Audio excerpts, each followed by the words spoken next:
This young man is the living definition of young, rich, and talented. He built the #1 conglomerate in Southeast Asia from the ground up. Not only that, his looks and calm, authoritative CEO presence make other men envious. They cluster around him, flattering him just to get a piece of the action. But somewhere along the way, Chen HanSheng became known simply as CEO Chen. Boss Chen. His stomach is practically filled with alcohol. Every single person here is wearing a mask, desperate to get on his good side. Boss Chen, this is Miss Zhang.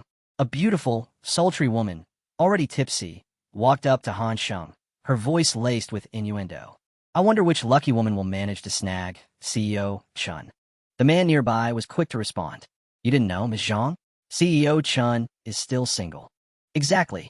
HanSheng is a true diamond. He's the textbook definition of a dominant CEO who lives only for his career. Ms. Zhang boldly sat down next to HanSheng, purposefully leaning over and pressing her newly augmented assets against him. I wonder if I, Euro D, be lucky enough to get better acquainted with you. Theo Chen, you run a massive empire, but even you need to find a balance between family and career. He spared her a brief glance. Calmly, he took the business card she offered. He then collected the stack of other cards before continuing to drink. A while later, the party finally wrapped up. HanSheng declined the invitation for an after-party, opting to drive himself home, since his place was barely 100 meters away. As HanSheng was walking, he heard a cat meow. He knelt down and scooped up the soft kitten hiding behind the wheel. Good thing I saw you. You Euro D have been crushed otherwise. Now scram, go home. Watching the kitten reunite with its mother and father, he sighed. It had been too long since he visited his own parents. He decided to head over immediately. He pulled out the thick stack of business cards Euro, all heavy with perfume and lipstick stains Euro, and coldly threw them onto the pavement. He drove through the glittering, prosperous city, bright as 3 days in a row. The radio kept repeating the same message. 100 meters. Another 100 meters. Boss, I Euro am 500 meters away from your home now. He didn't pay attention. By the time the blinding glare of the truck headlights hit his eyes, it was already too late. He didn't know how much time had passed. A completely unfamiliar voice rang out near Chen HanSheng's ear. Chen HanSheng, how could you possibly be smoking? His head throbbing, he forced his eyes open. Looking at the girl in front of him, he blurted out one thing. Who are you? The surrounding people began to chatter. What a typical guy. Last night, he was confessing to Rongyu, and now that he Euro S rejected, he Euro S pretending we don't a Euro T know him? A guy sitting next to Chen HanSheng cleared his throat, subtly prompting him. Confused, he figured he must be stuck in a vivid, extended dream. Suddenly, his face froze when he saw his reflection staring back from a sign. Gone was the dominating CEO aura. Instead, there was a young, immature teenager awkwardly trying to smoke. Chen HanSheng realized he had transmigrated. He instinctively brought his hand up to cup his face. Smooth, soft skin. All the wrinkles of adulthood were gone. Suddenly, a young man stood up to lecture Chen HanSheng.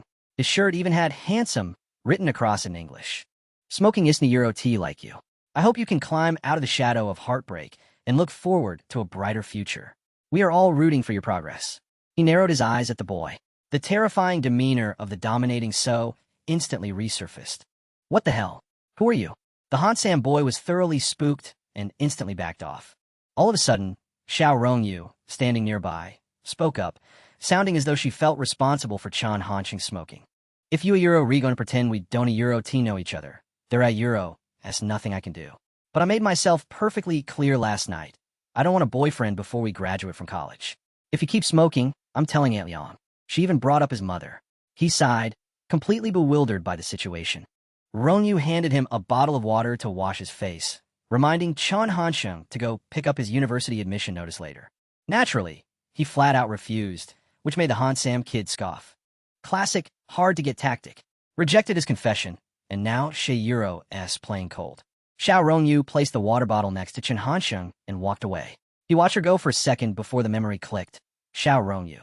The girl he pined for all 3 years of high school. His friend threw an arm over HanSheng Euro S shoulder, saying he didn't need to fake it in front of him. But Chen HanSheng's reply completely stunned him. Who are you again? What? You don't recognize your own best brother? Ida Euro S Wang Zibei. And here I was smoking with you to drown your sorrows. The two walked home shoulder to shoulder. Zibei kept grumbling, berating Chen HanSheng for being stupid enough to confess while blackout drunk. Just make sure you don't forget your admission notice when you pick it up later. Admission notice? So, Ida Euro S the year 2002. In the dean's office, he cheerfully handed Chen HanSheng the admission notice. Wang Zibei thought he'd get into a Tier 1 university, but he only managed a Tier 2. Chen HanSheng still remembers the dean, Old Man Lao. That year, he died of lung cancer. HanSheng had been working overseas and could only send money home in an envelope. Everything around him felt jarringly real. Chen HanSheng was still having a hard time accepting that he had truly transmigrated. He looked at the pack of cigarettes on Old Man Lao Euro's desk. He decided to remind him to cut back later. Mentoring graduating high school students is stressful enough. Adding cigarettes to that burden, no wonder the old man passed away so early. Old Man Lao was taken aback by Chen HanSheng's reminder. Then he burst into laughter. I'll definitely cut back eventually. Saying it means nothing. I'll help you out by confiscating this pack right now. Chen HanSheng said, then nonchalantly tucked the cigarette pack into his own pocket. The Hansam boy watched his shameless behavior and instantly judged him. People like this can get into college? Thea Euro Ri just going to drag the student body Euro's moral standards down. Usually, Chen HanSheng's academic performance was stellar. Only getting into a Tier 2 school this time was definitely unusual. Seeing his female friend defend him, the Hansam boy grew furious. He wasn't a good person before. He used to fight gangs of thugs outside of school. When he saw them approach, he immediately went straight up to Rongyu and asked, So, which school did you get into, beautiful? Donghai University. Rongyu said, gently stepping back. Chen HanSheng chuckled. He was under the Institute of Economics right across the street from Donghai. Looks like we LLB neighbors later on, even though Donghai isn't Euro T, exactly a top 100 school nationally. Chen HanSheng asked Rongyu what time it was. It just so happened to be 5:20. He seized the opportunity, grabbed her hand, and complimented her. Theta Euro's a beautiful watch. And you just said 520, right? 520 means, I love you. No wonder that guy jumped up and started cursing. That dirty dog, Chen HanSheng. Confession failed last night. So now Euro's resorting to touching her? He left without batting an eye, completely ignoring Xiao Rongyu behind him, who was clutching her arm and blushing fiercely. It was school dismissal. Chen HanSheng walked, listening to a familiar song and watching the students stream out. He closed his eyes and sighed deeply. High school was truly the best time. Too bad Eurov already graduated. On the familiar path home, Chen HanSheng felt a rush of emotion. For years, he couldn't Euro T visit his parents because of work. Now that he was reborn, he had so much more time to spend with them. Suddenly, a shout came from behind the two of them. Hey, Chen HanSheng, Wang Zibei. The troublemaking trio showed up again. He groaned. On the very first day of being reborn, he keeps running into them. Ida Euros, like some corny, best friends forever pledge. Rongyu had sought them out because they were the only two who hadn't written in her graduation memory book yet. He glanced at her, critiquing her out of old habit. Xiao Rongyu truly was an untouchable fairy. No wonder his younger self had been so infatuated. Rongyu handed the memory book to Chen HanSheng, seemingly oblivious to how his gaze kept drifting toward her lips. Gao Jiaoyang noticed this and spoke up irritably. Chen HanSheng, if you're really gonna write something, then focus. Stop giving her that shady look. Ranji Euro's face turned red, and she threatened that if Chen HanSheng kept looking at her like that, She Euro D gouged his eyes out. Chen HanSheng opened the book to see what the other students had written. Every page brought back memories, except for that shameless dog Gao Jiaoyang, who had the gall to steal Easy Euro's poem for a love letter and claim he wrote it himself. Rongyu casually flipped open a blank page and urged Chen HanSheng to write. He immediately passed it to Zibei, telling him to go first. Zibei spent 5 seconds trying to squeeze out the most generic, acceptable farewell message possible, wishing classmate Xiao Rongyu to grow more beautiful and always stay cheerful. It was Chen HanSheng Euro's turn. He genuinely didn't Euro teen know what to write. Should he write, I wish you were like me, having lived half a lifetime only to be sent back to your youth? A moment later, Chen HanSheng finished writing. The phrasing sounded almost childish, yet felt deeply meaningful, effectively conveying that Rongyu was their collective goddess. She seemed quite pleased. I won't tell Aunt Liang about the smoking, but I absolutely forbid you from doing it again. Watching them walk away, Zibei complained bitterly to Chen HanSheng. I wasn't Euro T ready just now. You dog, why did you force me to write before you? What did you write anyway? Were you trying to flirt with Xiao Rongyu?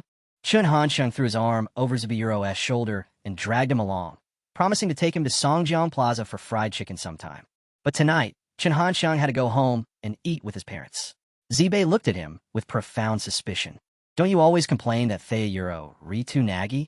How could Zibe possibly understand the longing of a prodigal son? He quickly said goodbye and walked into the house.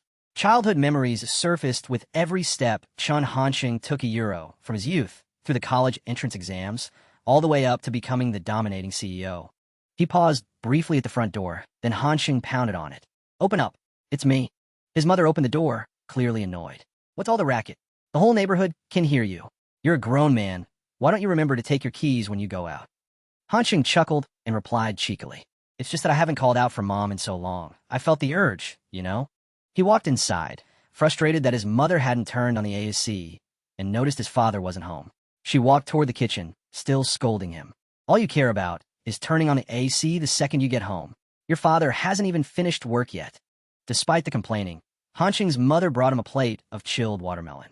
She told him to eat it, then take a shower, and reminded him that his university acceptance letter was on the table. The familiar taste, the comfortable atmosphere, and his mother's endless chatter warmed HanSheng's heart. Family truly was everything. Looking at HanSheng's acceptance letter to the economics university, his mother was ecstatic that the Chun family finally had a college student. 4 years from now, she and her husband could finally relax. All they would have to do is casually take care of their grandchildren. HanSheng, hearing this from the bathroom, snorted with laughter. If she knew Hero D stays single until he was 35, she'd chew him out right now. Since life had brought him back to the past, HanSheng definitely needed to pull some stunts. Slowly developing things the way he had before would also bring success, but he wasn't interested in such a bland approach at all. Hearing the click of the door, he hurriedly threw on a shirt and rushed out. Old Chen is back. His father, Chen Zhaojun, nodded with a serious expression. The first thing he did upon entering the house was turn down the air conditioning. Always the most practical one. Just then, Mrs. Chun rushed out, holding HanSheng Euro's pants and a pack of cigarettes, furious. "Chen HanSheng, you're really something. You're trying to smoke now." HanSheng casually claimed that his teacher, Old Sue, had deliberately slipped them into his pocket as a reward for his good exam score. His mother angrily slammed the pack of cigarettes onto the table. "What rubbish! When has a class teacher ever given a student cigarettes? Chen Zhaojun, are you even capable of controlling your own son?" Mr. Chun calmly confiscated the cigarettes, saying that if HanSheng wanted to smoke, he at least had to finish college first. This scene thoroughly infuriated Mrs. Chun. "You need to cut back on smoking, too." That evening, the couple talked things over. Mrs. Chun wanted Mr. Chun to take leave. She was worried about letting HanSheng go to college alone with several thousand yuan. Mr. Chun, however, felt they should respect HanSheng's wishes and let him be independent. Mrs. Chun was deeply unhappy. When HanSheng was little, he was a very obedient and well-behaved child, but Mr. Chen spoiled him. Now, HanSheng didn't even listen to her anymore. HanSheng Euro's academic performance might not be outstanding, but I've been watching him. Our son has a much stronger emotional intelligence than his peers. As long as he doesn't get into trouble, we should support him. Hearing Mr. Chun put his foot down like that, Mrs. Chun could only sigh. Meanwhile, HanSheng was lying awake, pondering the future, accepting the truth that he was truly stuck in this past now. The next morning, he woke up unusually early, surprising Mrs. Chun. He groaned that he was starving. Mrs. Chun yawned sleepily. "If you're hungry, go buy breakfast yourself. I want to sleep a little longer now." So, HanSheng dragged his hungry body out to buy some egg cakes. 5 chien each euro. It truly was incredibly cheap compared to 19 years later. "I'll take 2. Mobile payment." The owner froze solid when he heard that. What? He suddenly realized with a start that this was the year 2000. Mobile payments weren't possible yet. Plus, Mrs. Chun had forgotten to give him spending money, and he didn't even have a phone. This was truly embarrassing. The owner stared at HanSheng. He scratched his head, trying to find an excuse. "Oh, I suddenly remembered my grandma told me to buy chicken congee, not egg cakes. So sorry about that." Walking home, HanSheng felt helpless. A world without mobile payments really was inconvenient. Although he couldn't fill his empty stomach, HanSheng's eyes were compensated by the sight of Rongyu jogging. Sweat drenched her, making her top cling to her body.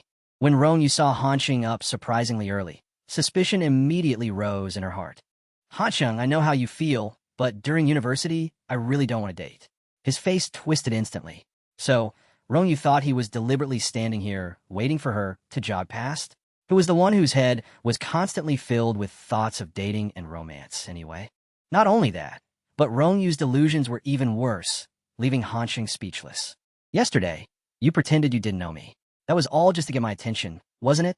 Then she launched into a moralizing speech, how she only wanted to focus on her studies right now, and dating would have to wait until after graduation, blah, blah, blah. HanSheng had lived through this once before, so he knew perfectly well that Rongyu would never agree to date him. In middle school, she said no dating in middle school. In high school, she said wait until college. When he finally graduated, she rejected him again, saying she needed to finish school first. Rongyu kept rambling on, and when HanSheng didn't respond, she assumed she had hit a nerve. He just chuckled and played along. Right. You're the best. You are so smart. How about this? I'll treat you to breakfast. We can talk while we eat. Rongyu's cheeks involuntarily flushed, and she glanced away. No, let me treat you. You helped me out so many times when we were in school. HanSheng had planned this. He didn't have any money on him, but he was craving the steamed buns and soy milk near the Public Security Bureau entrance. Just thinking about it made his mouth water. The two walked to the steamed bun stall near the police station gate. Uncle Zhang greeted Rongyu when he saw her, and she politely replied. The uncle casually commented as the two of them ate several plates of buns. Ah, you are still too young. You don't understand the harm of excessive drinking and eating. HanSheng confidently asserted that his body would still be perfect even at 35. After all, he had lived a life already.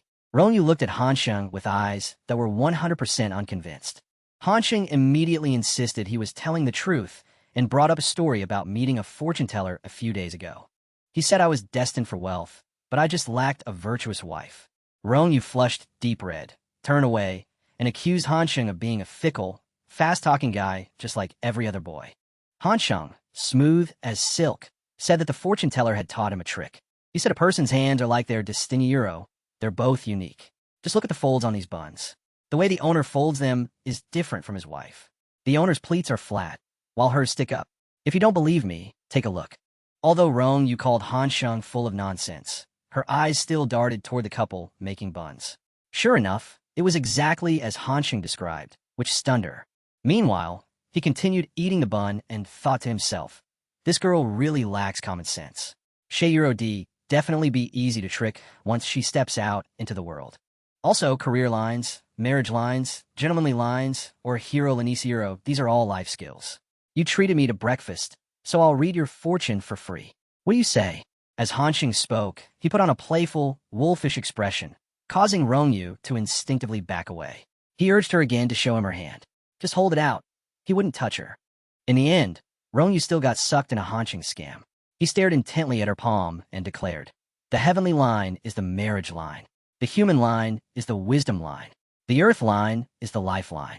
He continued, your lifeline is very long, which means strong health and resilience. Your life will be smooth with no major setbacks.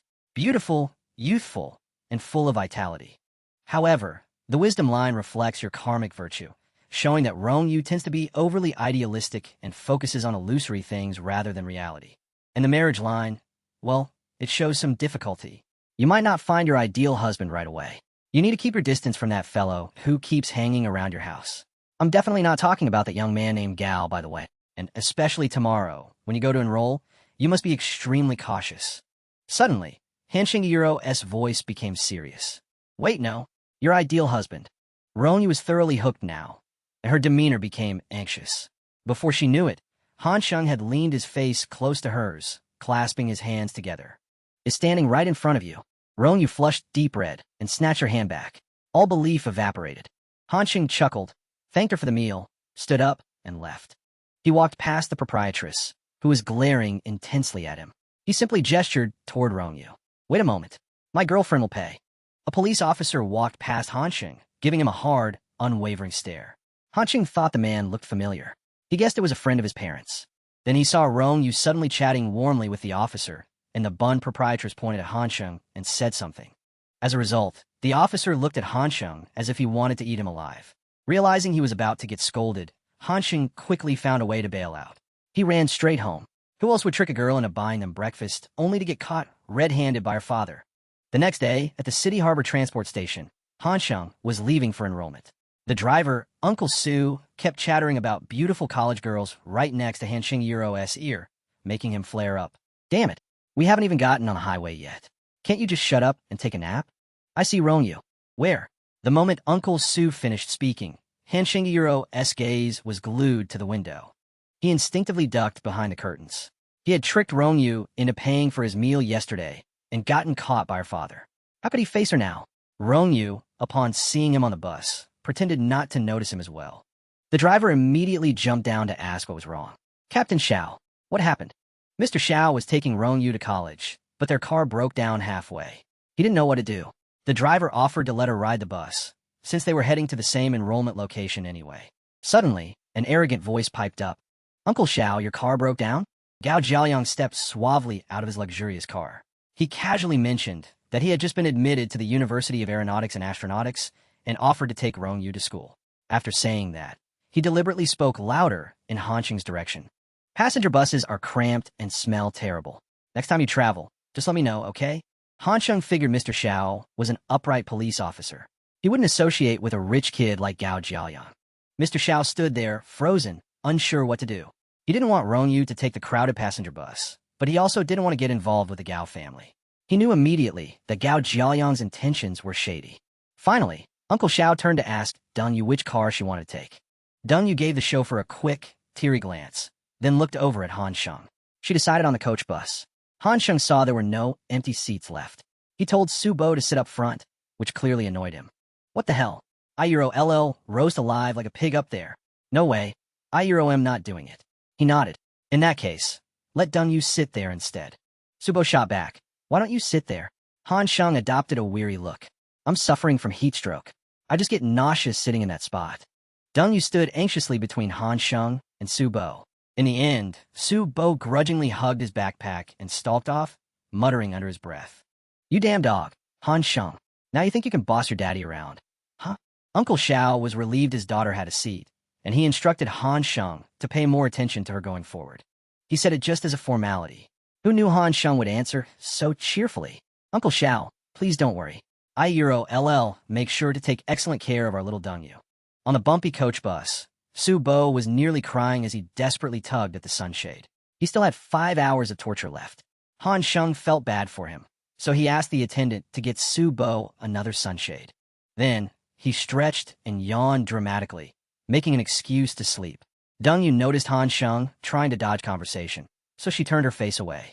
Let's see how long he can keep up this act. Who knew that 3 seconds later, HanSheng was genuinely asleep, resting his head comfortably on her shoulder. Meanwhile, in another part of the bus, Uncle Xiao kept jumping nervously, worried about his precious daughter. The bus crossed the Yangtze River Bridge. The sudden exposure to light, as the curtains were drawn back, woke HanSheng. He glanced over at Dengyu, who was leaning her body out toward the window. Up close, she really was stunning. Dengyu noticed HanSheng wasn't acting surprised, which made her curious. He suddenly leaned down, closing the distance between them to mere centimeters. Dengyu blushed and recoiled instantly, as if he were a ghost. He found joy in teasing her like this every day. You weren't surprised either, were you? Dengyu explained that she had traveled around Janya before. Shiro D seen more than just the Yangtze River Bridgero. Shiro D been to the presidential palace, the Sun Yat-sen mausoleum, and the Confucius temple. HanSheng uttered one lazy, amazed sigh, then fell silent again. Dengyu wondered if he had been teasing her intentionally just now. Anyway, they had reached the Jenya station.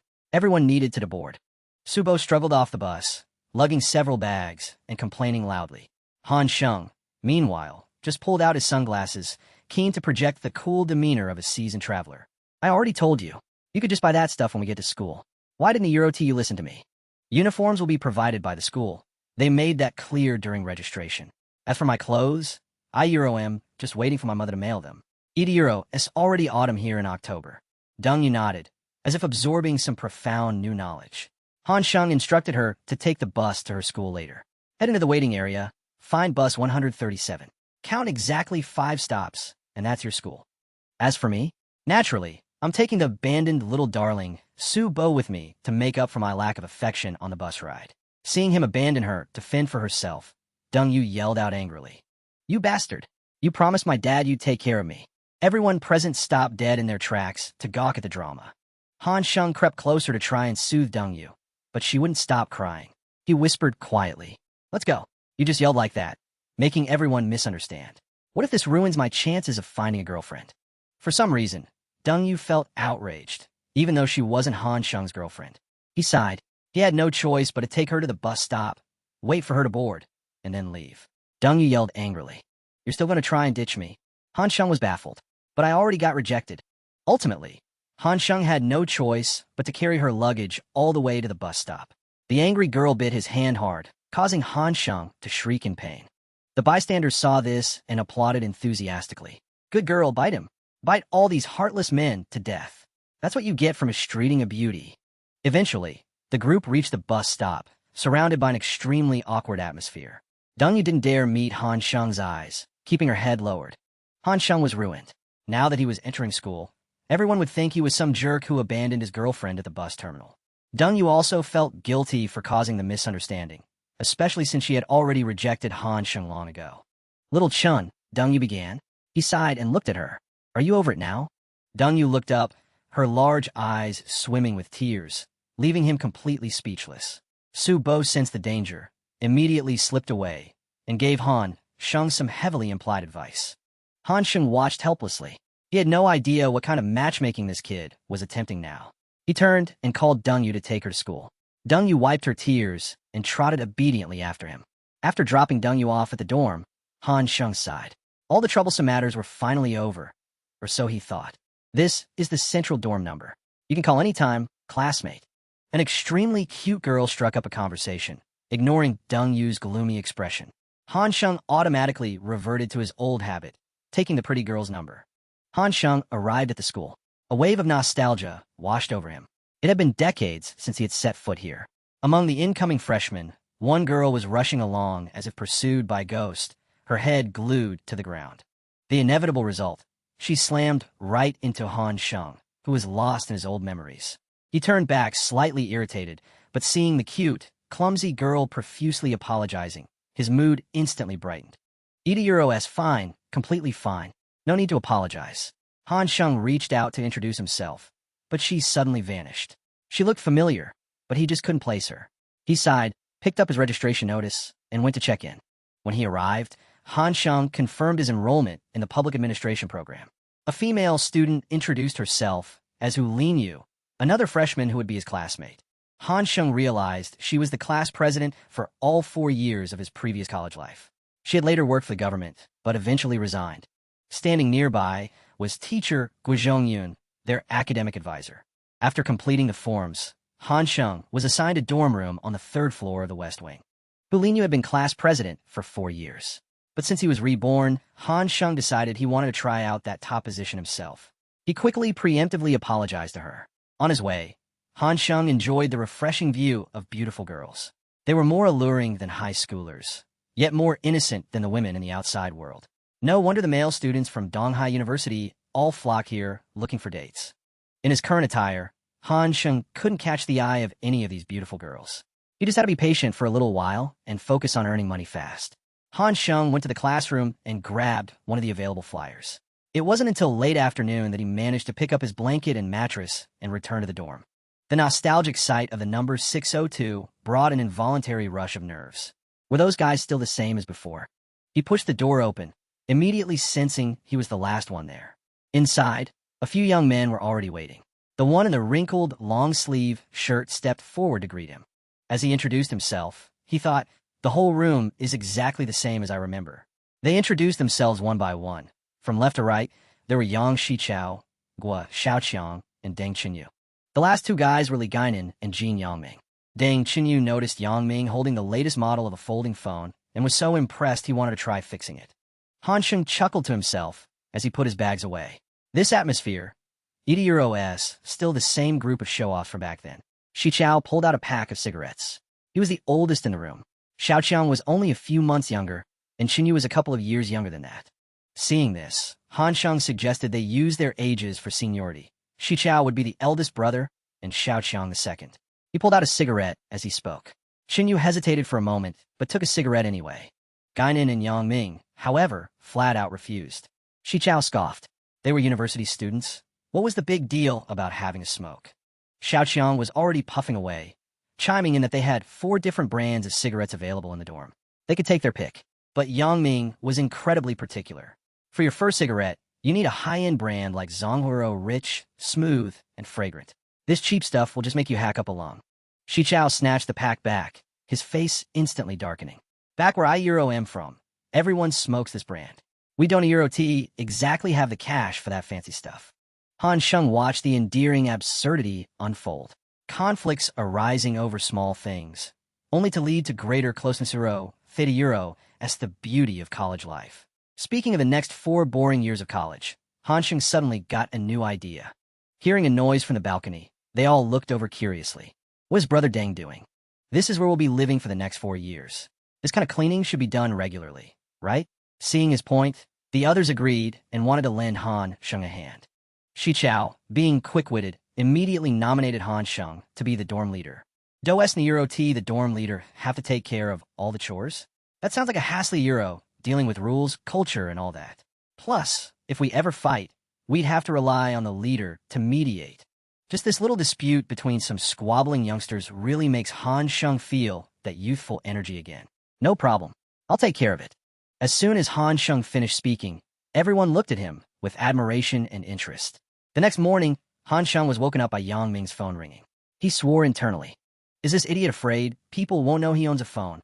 He quickly prepared his military uniform, as today was the first day of military training and preparation for the upcoming conference. He suddenly remembered something important and sprang up excitedly. Hurry up, we need to go greet the girls in our class. Xiao Chong immediately frowned upon entering the classroom. I wonder if the quality of the female students in this batch is the worst we've ever had. Only HanSheng wanted to go and get acquainted with them. Xiao Chong and Yang Ming just shook their heads disapprovingly. He was so calm because he knew you couldn't tell if a girl was a true beauty until she took off that stiff uniform. He walked up to Lin Yu, who then introduced him to everyone. He's the only one among the 27 guys who dared to come say hello. He introduced himself as being from Port City, looking for someone from the same hometown. A girl immediately raised her hand, and everyone started teasing her. Duo Min, you're going to have another handsome guy to walk home with during every break. Some female students even asked HanSheng to manage the male students well. They wanted to work together to help teacher Guo manage the class effectively. HanSheng Euro's eyes were glued to the familiar figure standing next to Lin Yu. Lin Yu immediately stepped in front of the girl, blocking his view. This is Shunyo Soa. She's my roommate. Move along, creep. Lin Yu told HanSheng not to worry about her. When Lin Yu looked at her file yesterday, she saw that Yosua had no parents, and she had to take out loans just to attend school. HanSheng then realized that the quiet girl in college who worked and studied at the same time, the one who bumped into him that Dairo, that was Yosua. At the graduation ceremony that year, Yosua had borrowed someone else's clothes, perhaps wanted to make it the only memorable moment of her university life. Afterward, she became the most beautiful person in the entire academy. And the main reason was that she had been hiding those mountainous assets all along. It's a shame that they lost contact after graduation. He never got a chance to make a move. A moment later, Teacher Guo walked in for the first class meeting. He suggested that everyone take turns coming to the podium to introduce themselves. As soon as Xiang Yan went up, Xiao Chong and Yang Ming immediately started criticizing her, while HanSheng pointed out how obvious they were being. Next came Shin Yosua. Those two guys only gave her less than 3 points. HanSheng criticized them again for being inexperienced idiots. Teacher Guo then announced that a class monitor would be elected in 1 week. Shi Chao immediately started lobbying HanSheng to run, so he could protect them later, especially when skipping roll call. Lin Yu looked on with annoyance. Eda Euro's true that you only know somebody Euro's face, not their heart. If they dare to challenge her, she wouldn't Euro T shy away. Lin Yu warned Yosua, you need to stay far away from smooth-talking boys from now on. If they sound charming, they Euro definitely trouble. Remember that. Yosua finally looked up, revealing a truly innocent and bewildered look like a startled fawn. If those two guys had seen her beauty then, they would have instantly given her 10 points. The military training began. The instructor was extremely strict. Your hair is too long. That violates regulations. Cut it short. The long-haired student fought back, arguing for the hair he had been growing for 2 years. The girls nervously touched their own hair. If this keeps up, we have to shave our heads bald too. Lin Yu, go talk to Teacher Guo. We can't cut our hair. Lin Yu nodded. Many girls nearby looked at Yosua and then left. Just then, HanSheng and Shi Chao walked past, each with a cigarette hanging from their lips. He saw that Lin Yu ran to the teacher whenever there was a problem. That's not the demeanor of a real class monitor. HanSheng immediately stepped forward to make his move. What are you all doing? The instructor frowned visibly upon seeing him speaking with a cigarette dangling from his mouth. HanSheng introduced himself, then quietly suggested the instructor put the scissors down so they could talk calmly. He pointed out that someone might accidentally get hurt.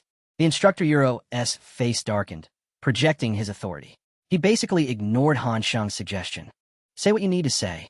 Military training does not allow long hair. I will cut it for you myself. I refuse to cut it, old man. What are you going to do about it? HanSheng signaled the long-haired student to shut his mouth. He couldn't let the kid add fuel to the fire. Then he turned back to the instructor. His tone was calm, but held a hidden threat. Sir, the school hired you to help us train our bodies and minds. You have certain duties and responsibilities. If your superior officer saw you holding those scissors right now, how do you think he would evaluate you? The instructor, startled, quickly put the scissors back in his pocket. It's always the same rule. The little fish fears the big fish. HanSheng was no stranger to this tactic. He brought the topic back to hair. There is no official written regulation that says military training students must have hair 3 centimeters long. If there were, HanSheng would be the first to obey that order. The instructor fell silent, not knowing how to respond. To help the instructor save face, HanSheng put on his own cap. Look, sir, during training, we will hide our hair under our caps. It won't affect the unified appearance. Would that be acceptable? The instructor mumbled a reluctant assent, sparing them. HanSheng turned to tell the long-haired student to apologize immediately, who knew the kid was stubborn and refused. HanSheng had to use logic and consequences to warn him. Wait until training starts later. If the instructor makes us run penalty laps, what then? How will everyone look at you after that? The student immediately ran over and meekly apologized to the instructor. The instructor managed to save face, cleared his throat, and cheerfully continued the class. The girls realized HanSheng had some real capabilities. The entire class now owed him a favor. Linyu, however, pulled Yosoa away, feeling the sting of defeat, sour like vinegar. HanSheng thought he was safe, but the instructor wasn't letting him off the hook. He ordered HanSheng to run 10 laps around the field for smoking. Sure Chao burst out laughing behind HanSheng. HanSheng immediately ratted him out too. So both young men had to run 10 laps together, sharing the hardship. They finally finished the 10 laps. Both were utterly exhausted and gasping for breath. Yang Ming waited for them in the shade, giving them a thumbs up. Brother Chun, you totally stood up to the instructor. That was awesome. HanSheng cursed. It's all because of that pig, Zhu Chenglong. He couldn't even hide his long hair, and now I had to run 10 laps. Zhu Chenglong, realizing his mistake, immediately ran over to butter HanSheng up. Class monitor, I'm treating you to dinner tonight. From now on, I am class monitor Chen's little brother. Meanwhile, Linyu also started her campaign to win over her classmates, buying ice cream and handing it out to everyone. The girls ate their ice cream while whispering gossip behind her back. This Linyu really wants to be an official, so badly Shayuro-s gone crazy. Shayuro-s even resorting to bribery to win people over. No wonder people say college is a microcosm of society. Everyone agrees that HanSheng is a true Manhwa, a real gentleman who understands how to be reasonable. But if the class monitor is a guy, it'll be really inconvenient for the girls. Should we really have to run all the way to the men's dorm to report some issues? HanSheng, listening in, knew it would be difficult to win the female vote. He decided he had no choice but to use his final move. Just then, Teacher Gua hurried over to the instructor, inviting him to dinner, but he only received a dismissive attitude.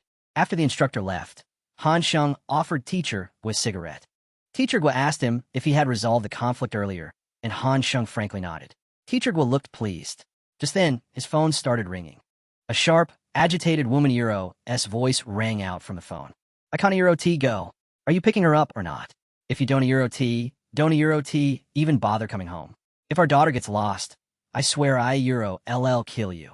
HanSheng guessed it was Teacher Guiro's wife calling. Since the teacher had a meeting tonight, HanSheng immediately volunteered to pick up his daughter. Teacher Gua immediately refused. HanSheng still had to participate in military training. After all, after some back and forth, Teacher Gua finally decided to test him. Do you know where the Gulu kindergarten is located? HanSheng immediately recited the complete bus routes without a single mistake. Furthermore, he mentioned that he had relatives in Jiedian, which lowered Teacher Guiro's guard. Seeing that the teacher was still hesitant, HanSheng added, once I arrive at the kindergarten, you can contact the staff there. I will tell them my student ID number. If it matches, then I am obviously not an imposter. Okay, sounds good. Both sealed the deal. Teacher Gua handed HanSheng his phone to make the call, noting that the meeting only ran until 7:00 clock. HanSheng confidently took the phone, guaranteeing the mission would be accomplished. He glanced over at Linyu, who was desperately trying to curry favor with the other female students. She might handle public tasks well, but without any personal connection to the teacher, Ida Euro LL be tough for her to get elected. HanSheng arrived at Gulu Kindergarten, ready for his important mission. Seeing the mysterious smile on his face, the teacher questioned him immediately. Are you here to pick up a child? Where's Yahello's father? HanSheng maintained a calm demeanor and asked the teacher to call Teacher Gua for verification while he waited outside. The teacher called Teacher Gua, occasionally giving HanSheng a side eye that clearly said, "You better watch yourself, buddy. Jiahui's father wants you to read your student ID number." He obediently followed the procedure. Naturally, the student ID numbers matched. Only then did the teacher relax. She turned to HanSheng, apologized for the misunderstanding, and then handed Jiahui over to him. Jiahui, this is one of the Euro's students. He came to pick you up in place of your father. Jiahui simply nodded and obediently followed HanSheng. He instructed her to wave goodbye to the teacher before they left. While waiting for teacher was meeting to end, HanSheng took Jiahui to eat KFC, treating the little girl to snacks while asking her a few questions. But your question was for the teacher's phone number. Of course, Jiahui didn't know it. So what about beef noodles? I don't like noodles. Jiahui's definitive answer left HanSheng speechless. Realizing he couldn't extract any more information, he took Jiahui home. The conference ended exactly at 7. He handed Jiahui back over to Teacher Gua and his wife. Mrs. Gua couldn't stop thanking him.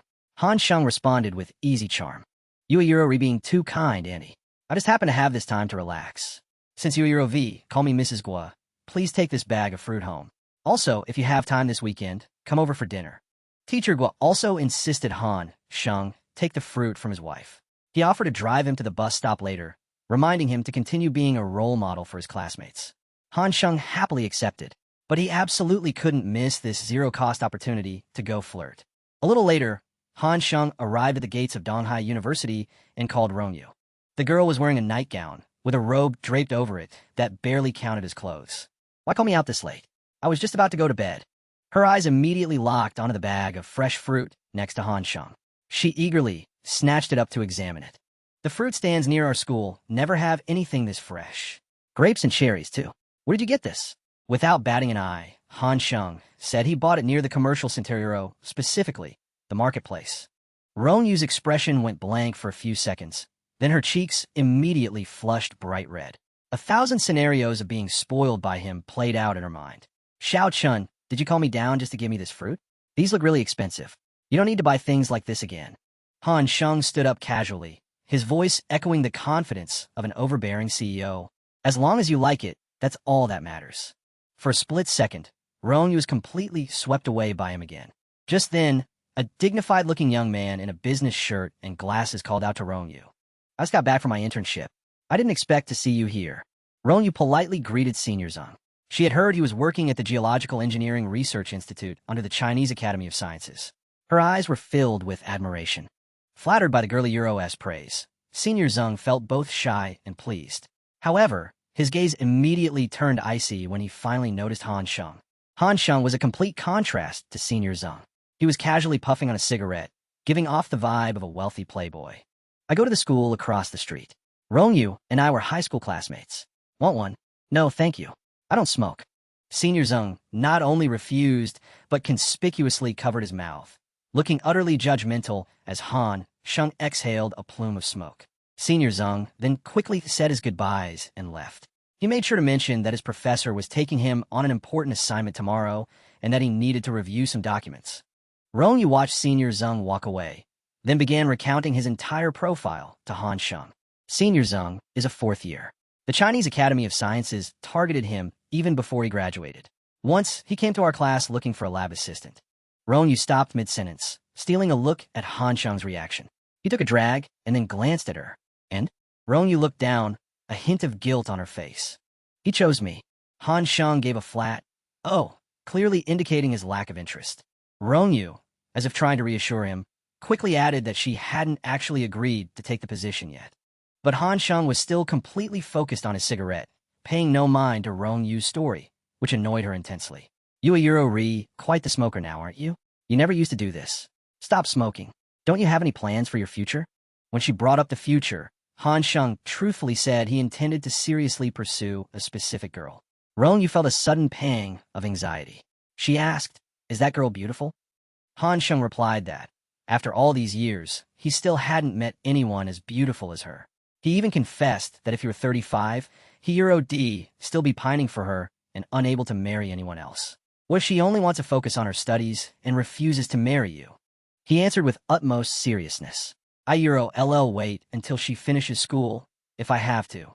The bottom line is, I will never give up. Even if her parents disapprove, all I need is her consent. That settles it. Grandma Rongyu is clearly having another delusion of grandeur. The girl shyly ran back toward the dorm. Thank you for your intentions, but I need to seriously reconsider this again. Watching her walk away, he scratched his head in confusion. I want to pursue Shunyo. Why does my plan need your approval? A week of getting to know one another has passed. Today is the day we elect the class president. We encourage the spirit of self-nomination and dedication to serving the class. Please, feel free to come up and give your speech. HanSheng remained calm, while Linyu was already fired up with motivation, making Xiao Chong worried.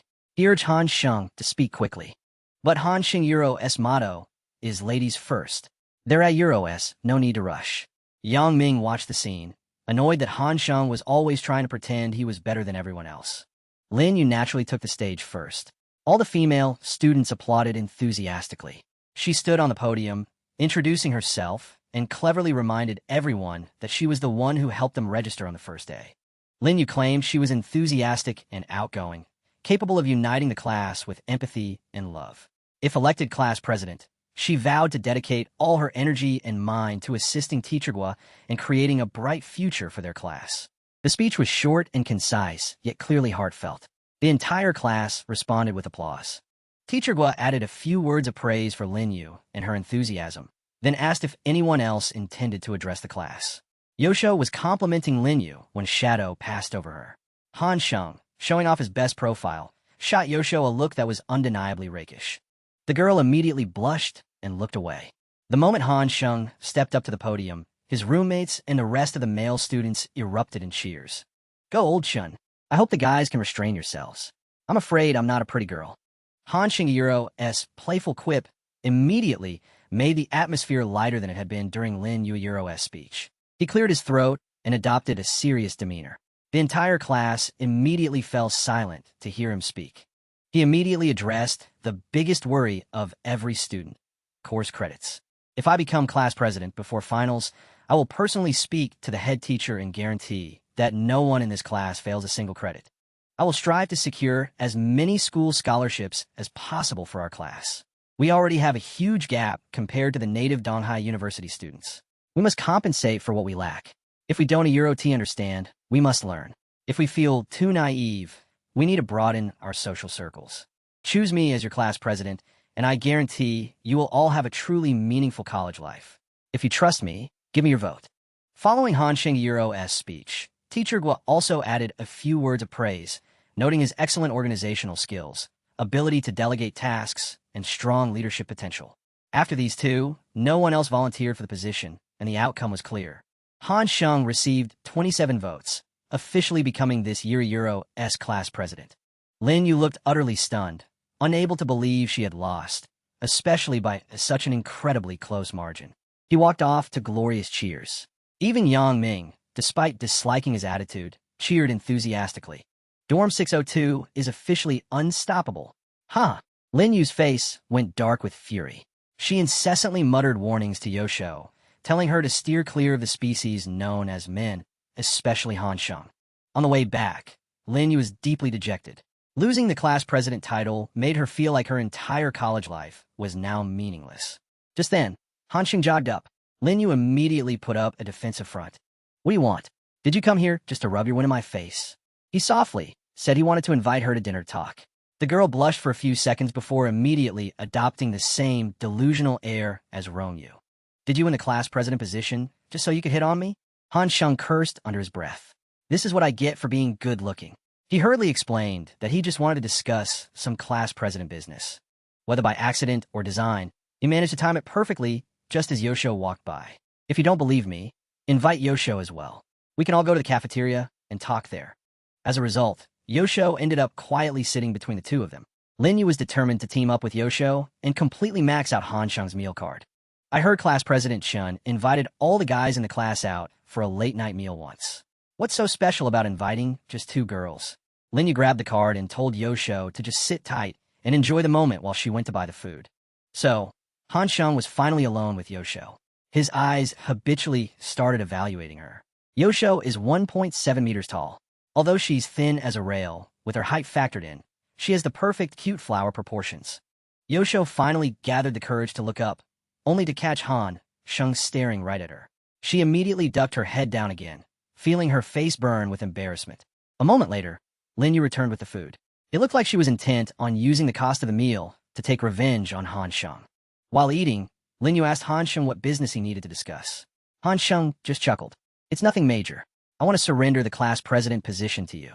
After hearing HanSheng's nothing major, not only Lin Yu, but even Yosho was utterly flabbergasted.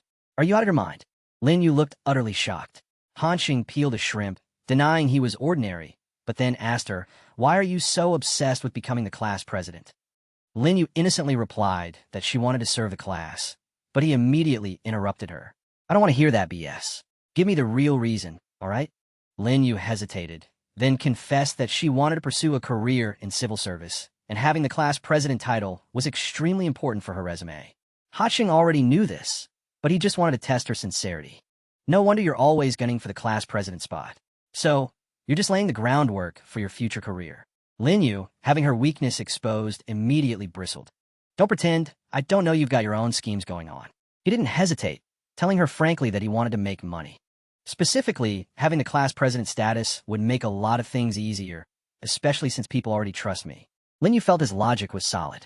She had thought Chen HanSheng was simply using the position as a tool for his own gain. Well, aren't you using this position as a tool yourself? Hearing HanSheng, Lin Yu looked guilty and claimed that regardless, she still served the class with all her heart. Regarding giving up the position, HanSheng mentioned that by sophomore year, the class president role would be useless to him. The real question was whether Lin Yu would accept it then. If he still needed the class president title a year from now, he would consider himself a complete failure. Oh-Chu, listening to their private talk, became flustered. She felt awkward and grabbed a steamed bun, ready to leave. HanSheng immediately adopted his commanding tone. Sit down. It was an order. Oh-Chu obediently sank back into her seat. HanSheng pushed the plate of peeled shrimp he had been working on toward her. I bought these for you. You have to eat them before you leave. Oh-Chu shyly tried to decline, but he assertively used every possible excuse to pressure her into eating. Lin Yu realized she was completely superfluous hero, the third wheel in the epic novel, the class president and his beautiful little wife. Miss Oh-Chu insisted on eating her plain bun. He leaned in and took a big bite out of it while she was holding it. Eat a €S, that good? Let me try a bite. Tastes pretty standard to me. Oh-Chu didn't have time to react. Half the bun in her hand was suddenly gone, bitten off by Chen HanSheng. Lin Yu, standing nearby, finally snapped and yelled out loud. You absolute hoodlum. HanSheng ignored the light bulb, Lin Yu, and kept flirting with Oh-Chu. I thought the prettiest girl in our class was Xiao Rongyu, but now I know that someone else exists. His gaze was fixed entirely on Oh-Chu, making her blush profusely. Lin Yu proudly started showing off her roommate. I just found this out a couple of days ago myself. Keep it under wraps, all right? We don't want a bunch of lechers swarming her. HanSheng certainly didn't want others knowing about his goddess, but for some reason, whenever Lin Yu mentioned lechers, her eyes kept fixating on him. HanSheng felt that the foundations of his relationship with Oh-Chu were taking hold, and he secretly celebrated.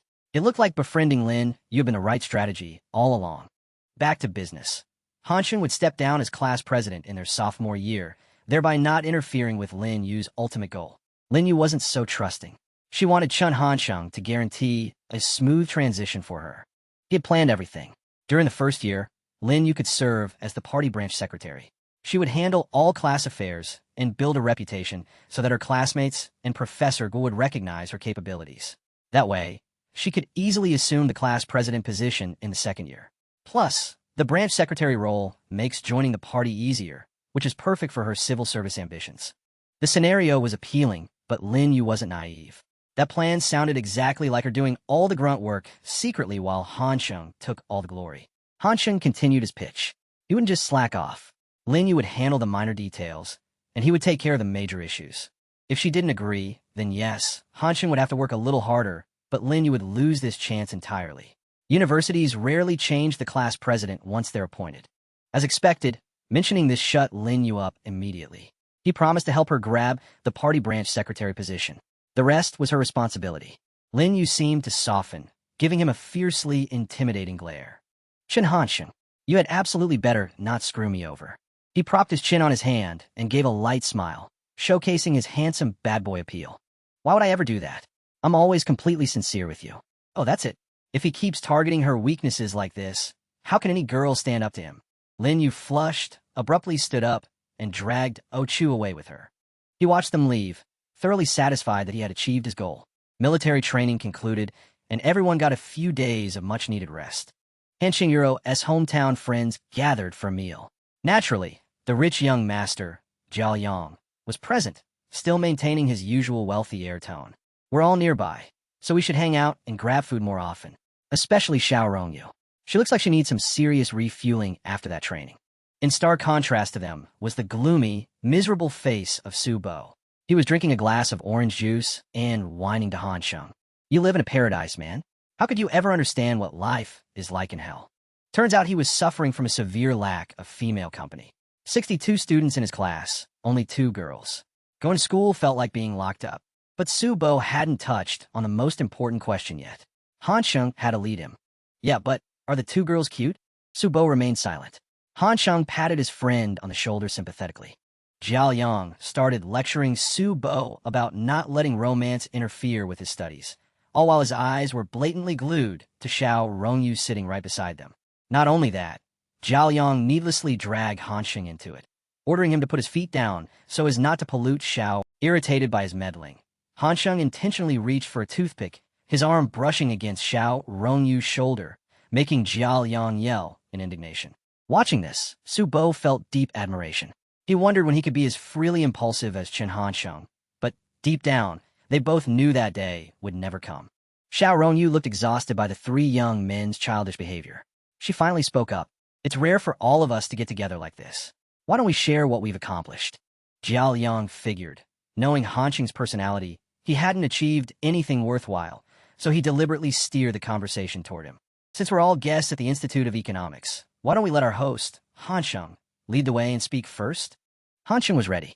He intentionally pulled out a cigarette, took a long drag, and announced one simple sentence. Right now, I'm the class president. Xiao Rongyu and Jiao Yang were utterly stunned. Even his best friend, Su Bo, had to ask in disbelief. No freaking way. Jiao Yang reacted violently, demanding to know what good qualities HanSheng possessed aside from chasing girls, smoking, and fighting that would qualify him to be class president. Realizing he couldn't challenge HanSheng's claim, Jiao Yang turned and questioned Su Bo. Su Bo happily shared that a new snack shop had opened near his dorm.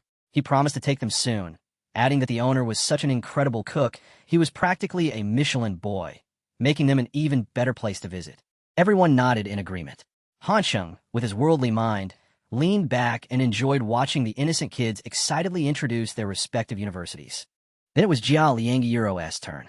He was hyped because he'd spent all night composing a speech designed to boast about his aviation academy's prestige, convinced that after hearing it, Xiao Rongyu would definitely want to transfer to his school. So, when it comes to my university, let me tell you, Jiao Yang didn't even get to finish his sentence before he was cut off by an interruption. And the person who appeared was Lin Yu. She had come specifically to ask class president HanSheng how much money they should collect for the first class gathering after the start of term. He sighed. Being class president was truly a massive hassle. He couldn't even hang out with friends without getting pulled into administrative work. Just announce that everyone has to chip in 50 yuan.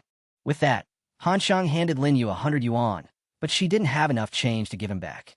HanSheng quickly said he would just pay for Ochu as well. Lin Yu froze, her eyes quickly flicking toward Xiao Rongyu, who was watching them closely. Then, she fixed HanSheng with a skeptical glare. I certainly hope class president Chun isn't the type to chase 2 rabbits at once. She snatched the money and walked away. Xiao Rongyu watched her go, then stood up excitedly. Xiao Chun, are you really the class president? Jiao Yang was furious. He scoffed, claiming HanSheng Yuro's position was just a meaningless administrative title. Only student union positions actually mattered. When he got back to school, he was going to try his hardest to get one of those. HanSheng smiled cheerfully. Well, great minds think alike. I was planning on doing the same thing. I thought he had given up on Xiao Rongyu. Turns out he just switched from openly pursuing her to going after her stealthily. This guy only had orange juice. How is he getting so drunk? Subo leaned in and spoke a little louder. You're class president, and now you want to join the student union? You're obviously trying to get Xiao Rongyu's attention. Everyone knows Xiao Rongyu is a straight-A student. Of course, she likes ambitious, determined guys. These quiet comments reached Xiao Rongyu's ears, making her blush deeply. I bet she's already drafting a whole youthful romance scenario in her head. After the meal concluded, HanSheng walked Xiao Rongyu back to her accommodation. Before leaving, Xiao Rongyu called out to him.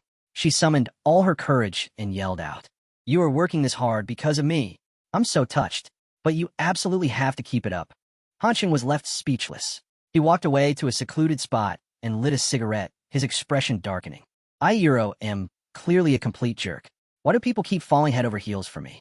The next morning, HanSheng headed to Shintong Express. They hadn't standardized uniforms or implemented proper security measures for the packages. Right now, the place was nothing but a chaotic marketplace. It desperately needed his intervention. HanSheng offered a cigarette to the older man unloading packages nearby and asked if their manager was present. A cigarette was all it took to get the man talking. He immediately pointed out where the manager was to HanSheng. HanSheng went up to the second floor, where he saw a middle-aged man wearing glasses and a neat suit, sitting and writing amidst the room. He sized me up with a probing gaze. Who are you looking for? HanSheng held up the crumpled part-time recruitment flyer he'd torn down. After hearing HanSheng was an economics major, the man dismissed him with a wave. You are too late. Your school already has an exclusive agent. You LL have to work under them as a regular employee. A minute passed. The old man was confused why HanSheng hadn't left, still standing there. Then, HanSheng boldly asked how he could replace the current exclusive agent. The manager gave him a cold, intense look. Are you trying to steal this position from them? Theta S, an ugly way to put it. Everything here is for money. There's no stealing involved, only business. HanSheng skillfully parried, leveraging his own management experience. The manager appraised him again. That baby face screams freshman. He looks like he comes from a good family. Why the hell is he looking for extra work? HanSheng offered him a cigarette to smooth things over. €S, just a side gig. Why are you grilling me? Your store is Euro T, some state-owned corporation. Do you need to run a background check on my entire family history? The manager accepted the cigarette. He thought it was strange for such a young kid to talk like an old hand. But changing the agency contract wasn't his decision to make. Right now, the logistics operations at the Finance Academy are excellent. They handle an average of 60 packages daily. HanSheng lit the manager S cigarette, then pressed him further. So, you have no intention of replacing the current authorized manager? The manager set a condition. If you can handle 100 packages every day, LL consider making a change. For HanSheng, having conditions made the process much easier. He instantly asked for the manager S business card. As soon as he got it, he booked it out of there. The manager took a puff of his cigarette, thinking that HanSheng is certainly an interesting character. In the days that followed, he sought a way to quickly secure the agency rights. To gain the necessary widespread support, he needed to interact heavily with both students and campus vendors. At the university level, the fastest way to build connections is by joining student organizations. You can meet people from other departments and, critically, the student union. While Theuro often treated like errand boys, the union holds a unique position, acting as the primary liaison between vendors and the student body. HanSheng was queuing outside the student union office when a few girls came over to talk. So, class president Chen is applying for the student union, too? HanSheng managed a strained smile and awkwardly recited some lines Lin Yu taught him about working for the class's future and so on. The two girls exchanged whispers, then pulled each other toward a different department. No need to fight among ourselves as classmates. We need to stay united against outsiders. HanSheng nodded, offering them breakfast tomorrow as a casual invitation. After the two girls left, an arrogant young man walked right past HanSheng, completely skipping the line, and strutted straight into the office. Finally, it was HanSheng's turn for the interview. As soon as he stepped inside, he saw the familiar face of the guy who had been glaring at him earlier. He gave a polite, deferential bow and started to introduce himself, but the senior cut him off immediately. No need for introductions. Currently, the Foreign Affairs Department is only recruiting female students. You don't meet the requirements. The girl beside him whispered, since when did the Foreign Affairs Department stop accepting male students? The senior quickly hushed her. Don't worry about it now. I'll tell you later. He then smoothly dismissed HanSheng, claiming the Foreign Affairs Department frequently deals with merchants for sponsorship, and only women are suited for that kind of networking. The girls nearby started gossiping loudly. But wait, a male student was selected just a moment ago. HanSheng absolutely hated these pompous, power-tripping people. His face immediately darkened, making him look like a street thug. What the hell? Yuichiro Ri holding a title smaller than a grain of rice. Yet Yuichiro Ri acting like a goddamn prime minister. Should I come over and give you a back rub while I'm at it? The room erupted. HanSheng had just openly provoked the deputy minister, completely blowing their minds. The deputy minister slammed his hand on the table and shot to his feet. Freshmen these days really don't know anything about respect or hierarchy, do they? The girl next to him introduced herself as Chi Wei, the Minister of Foreign Affairs, and tried to calm HanSheng, who was aggressively advancing toward them. I am perfectly calm. I just want a word or two with Minister Zhu. Minister Zhu saw HanSheng's glowering expression and instinctively took several steps back. HanSheng leaned in close to his face and laid down a challenge. Fine, if it were based on other qualifications, I'd admit defeat. But is the student union really discriminating against people based on gender during recruitment? The Foreign Affairs Department needs to network extensively externally. Of course, girls have a natural advantage over boys in that regard. HanSheng flat out rejected Minister Zhu's claim. Successfully completing the mission is the only measure of success. Gender has absolutely nothing to do with it. Besides, if you genuinely only need girls, then why the hell are you still here? Get lost. That brilliant counterpoint earned applause from everyone present. Yeah, why doesn't he leave? Or is he just deliberately trying to pick a fight with a freshman? Just then, another voice sharply cut through the noise. That's enough. This is a student union recruitment, not some marketplace. And you, freshman, you are deliberately causing a disturbance. I will call security. HanSheng coldly shot a look behind him to see the newcomer. It was an arrogant, bespectacled youth who introduced himself as Zhuo Xiaoli, the vice president of the student union. Do you have something to say about that? HanSheng just shrugged and replied dismissively. All right, go ahead. Xiaoli was taken aback. Iro what? HanSheng answered. Didn't you say you were going to call security? Go on, hurry up and call them. He was left completely speechless. Then he continued. Which class are you in? Who is your counselor? HanSheng answered clearly and precisely. My name is Chen HanSheng, class president of class 2 in community management. My counselor is Guo Zhongyan. Do you need me to give you his phone number too? Xiaoli was completely stumped. He thought, is this really a freshman? He acts like he doesn't fear anything. I can't believe a guy like this actually got elected class president. By now, his classmates had gathered and started cheering. They told him not to worry, saying all the guys in the class were ready to stand up for him against anyone who dared mess with him. Chi Wei, feeling awkward, stepped forward. Please stop fighting. Classmate, how about this? You've already passed the preliminary screening. You can go home now and wait for us to send you the notification. HanSheng smiled cheerfully. Since the senior sister is being so fair, then Iro. Before he could finish, Zhu Xiao cut in. Easy to talk the talk, hard to walk the walk. Are you really suggesting I step down from the Foreign Affairs Department? If I leave this position, can you seriously take my place? HanSheng turned and asked, what if I can? Who decided a freshman can't be a deputy minister? His male classmates chimed in, agreeing that the most capable person should get the job. What else can the student union vice president and the deputy foreign affairs minister do besides bullying freshmen? Xiaoli smirked. Classmate, the deputy minister is responsible for raising sponsorship money. If you take that role, can you guarantee that Yuichiro LL pull in funds for every single activity we run? HanSheng countered, well, can Minister Zhu guarantee he can secure sponsorship every time? Zhu Xiao nodded, of course he can. Then I can do it too, HanSheng stated plainly. Xiaoli stared at him in disbelief. The other students started murmuring. They felt the seniors were getting old and should make way for the younger generation. If they're going to use gender to disqualify freshmen, they should just be replaced already. Xiaoli proposed, tell you what, our department is planning the freshman welcome party, and we need sponsors. If classmate Chen HanSheng thinks he can do better than classmate Zhu Xiao, then the two of you should compete. Lead Euro settle this with a competition. We'll see who can secure the most funds. The classmates felt this was unfair, arguing that Zhu Xiao had years of experience in the Foreign Affairs Department. Zhuo Xiaoli then asked HanSheng, do you accept the challenge? HanSheng didn't hesitate, asking, and what happens if I win this challenge? Zhu Xiao confidently spat. If you win, I will personally hand the deputy minister position over to you. HanSheng simply nodded in response. It's a deal. So many people here are witnesses. I hope you stick to your word. A moment later, Shally spoke up. The rules are simple. Each of you will be randomly assigned a vendor. We Euro LLC who can secure the most sponsorship money. The highest amount wins. Do either of you have any objections? The two were facing off. Zhu Xiao immediately spoke. I have no objection. What about you, freshman? HanSheng thought. Euro and Euro? Right, like this isn't some rigged setup. Fine, let's see what kind of dirt they try to pull. He replied aloud. Just assign them directly. Shally announced, all right. Zhu Xiao, you head to the barber shop across the street. Classmate Chen HanSheng, you take the toy store on the right.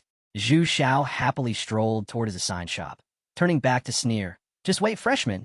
I Euro am going to make you eat your words. He went inside and talked with the owner for a while. The student beside HanSheng whispered, Fourth bro, that barbershop just opened, so they need the exposure. But your toy store has been established for years Euro. This is a total setup to screw you over. HanSheng just smiled and replied, Don't sweat it, old Yang. Just wait and watch. A moment later, he emerged. 200 yuan in sponsorship money, plus 300 yuan worth of haircut discounts for freshmen. Consider that a contribution toward the welcome social night.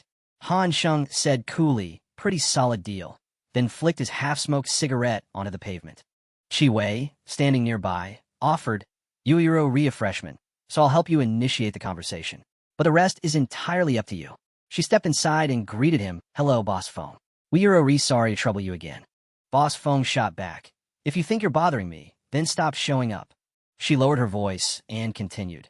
Our school is holding a freshman welcome party, and we were hoping you could provide some sponsorship. He slammed the book he was reading onto the counter. Then he grumbled, Euro, it's not that I don't Euro T want to support you, but I have a mountain of bad debts out there I need to recover. How am I supposed to have spare cash to sponsor you students? A frustrated student muttered, Euro, it's the same trick every time. Whenever we ask for sponsorship, he pulls out those damn IOUs to chase us off. Euro HanSheng overheard this inside.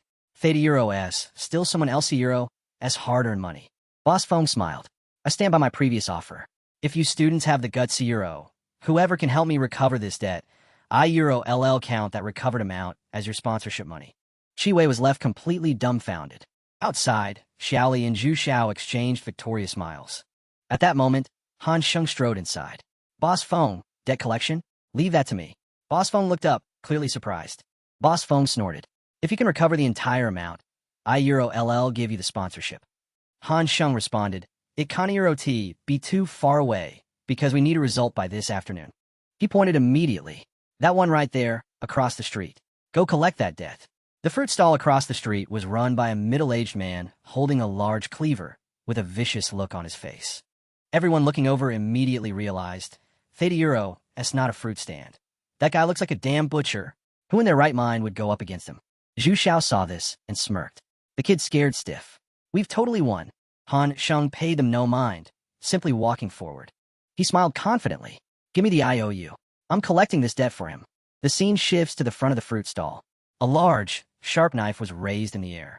Lao Zhu looked utterly menacing as he brutally chopped a watermelon in half. Xie Chao nervously asked, Do we really have to go collect the debt? Lao Si, maybe we should forget it. The boss already said the IOU is lost. They won't admit to anything. Cheng Long, who had been following along, also worriedly added, It seems like this boss is a serious gangster. He's not easy to mess with. HanSheng said coldly, If you guys are scared, I'll go alone. Hearing this, they felt embarrassed and said, Don't look down on us. What makes you think we're afraid? Zhu Xiao stood behind the crowd and asked, I clearly won, though. Xiao Lu immediately snapped. You're asking me? Who should I be asking? Lao Zhu noticed them at this moment. He asked, Handsome young men, what are you buying? He smiled brightly and said, I'm not buying fruit. I came to collect a debt. Lao Zhu's eyes narrowed sharply as he slammed the watermelon slice down onto the cutting board. Holding the knife slick with watermelon juice, Lao Zhu asked again, his voice menacing, What money are you talking about? HanSheng wasn't flustered in the slightest. He picked up a slice of watermelon. He calmly ate it and said, My uncle is the owner of the stationery store across the street. His name is Feng Jihua. I heard you owe my uncle 3,500 yuan and refused to pay it back. This kid isn't scared at all? Lao Zhu asked, Since when did Feng Jihua have such a grown-up nephew? Why don't I know about this? HanSheng replied, That's none of your business. How are you going to settle the 3,500 yuan? He immediately said, "Listen up, kid. I don't know your uncle 3,500 yuan at all." HanSheng said coldly, "I don't care. That's what my uncle told me. I'm just responsible for collecting the money." Lao Zhu asked again, "Who are they?" He smiled and said, "These are my college classmates. If you don't pay me back the 3,500 yuan, I'll have them take this pile of fruit until it equals the amount you owe." Lao Zhu yelled angrily, "How dare you? That dog Feng Jihua. He only lent me 2,500 yuan and he euros, claiming 3,500, and now he sends a bunch of students here to disrupt my business. Just you wait." Xie Chao heard this and worriedly asked, "Does he want to start a fight with us?" At this moment, loud noises echoed from the storage room. Lao Zhu stepped out and said, "Look closely. See if I only owe that old man 2,500 yuan or not. Your despicable uncle is trying to cheat you." HanSheng glanced at the IOU and said, "It is indeed 2,500 yuan." The boss frustratedly said, You see clearly? Give it back." HanSheng calmly said, "I must have misheard just now. Actually, my uncle did say 2,500 yuan. The physical evidence and witnesses are clear now. Can you pay the debt now, Boss Zhu?" He realized he had been tricked and cursed angrily. The crowd of students immediately gathered and shouted, demanding he pay the money back. Lao Zhu shouted, "What if I don't pay?" Just then, a police officer approached and asked, "Why are there so many people here?" "Lao Zhu, someone reported you for gathering a large crowd here. Don't cause any more trouble. Otherwise, the stall might not be allowed to open anymore." He immediately nodded repeatedly. "We'll definitely disperse right away." Then he shot HanSheng an angry look. A moment later, HanSheng handed the money to Feng Jihua, saying, "I brought back the 2,500 yuan for you." Feng Jihua rejoiced.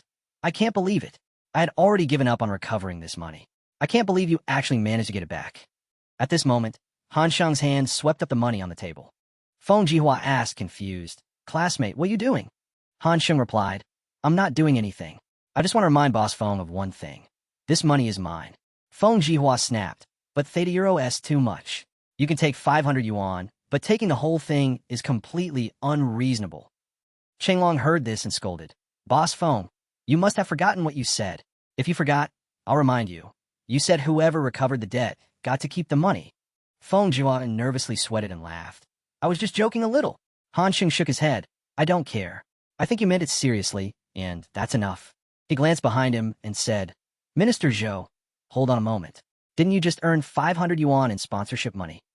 How about this? I'll donate 501 yuan to the freshman welcoming gala. Looks like I won against Minister Zhou." Everyone watching felt a bit awkward. HanSheng asked indifferently, "Are you mocking me now?" Shiwei scrunched up her face, clearly annoyed. Finally, she snatched the banknote from HanSheng Euro's hand. The students immediately swarmed around and praised him. Xiao Lu and Zhu, Xiao Euro's group, reluctantly slipped away. Xiao Chong, standing beside HanSheng, excitedly shouted, "You said you'd give up the vice minister position. Are you scared now?" HanSheng calmly stopped him. "Forget it. He won't dare hand it over. Let's go drink tonight. My treat." Hearing this, they followed him out of the store. Chenglong angrily said, "How can we get that dog Zhu Xiao out of the External Affairs Department? He won't keep his word." Xie Chao sighed. "Only if that guy completely loses his reputation." Lose his reputation completely? Huh. In a private room in the school dormitory, Xie Chao excitedly said after winning a small game, "You two lost. One flick to the forehead each." The others grumbled, "How does he win so much?" He laughed cunningly. "Bear with it, guys. I'm putting some power into this one."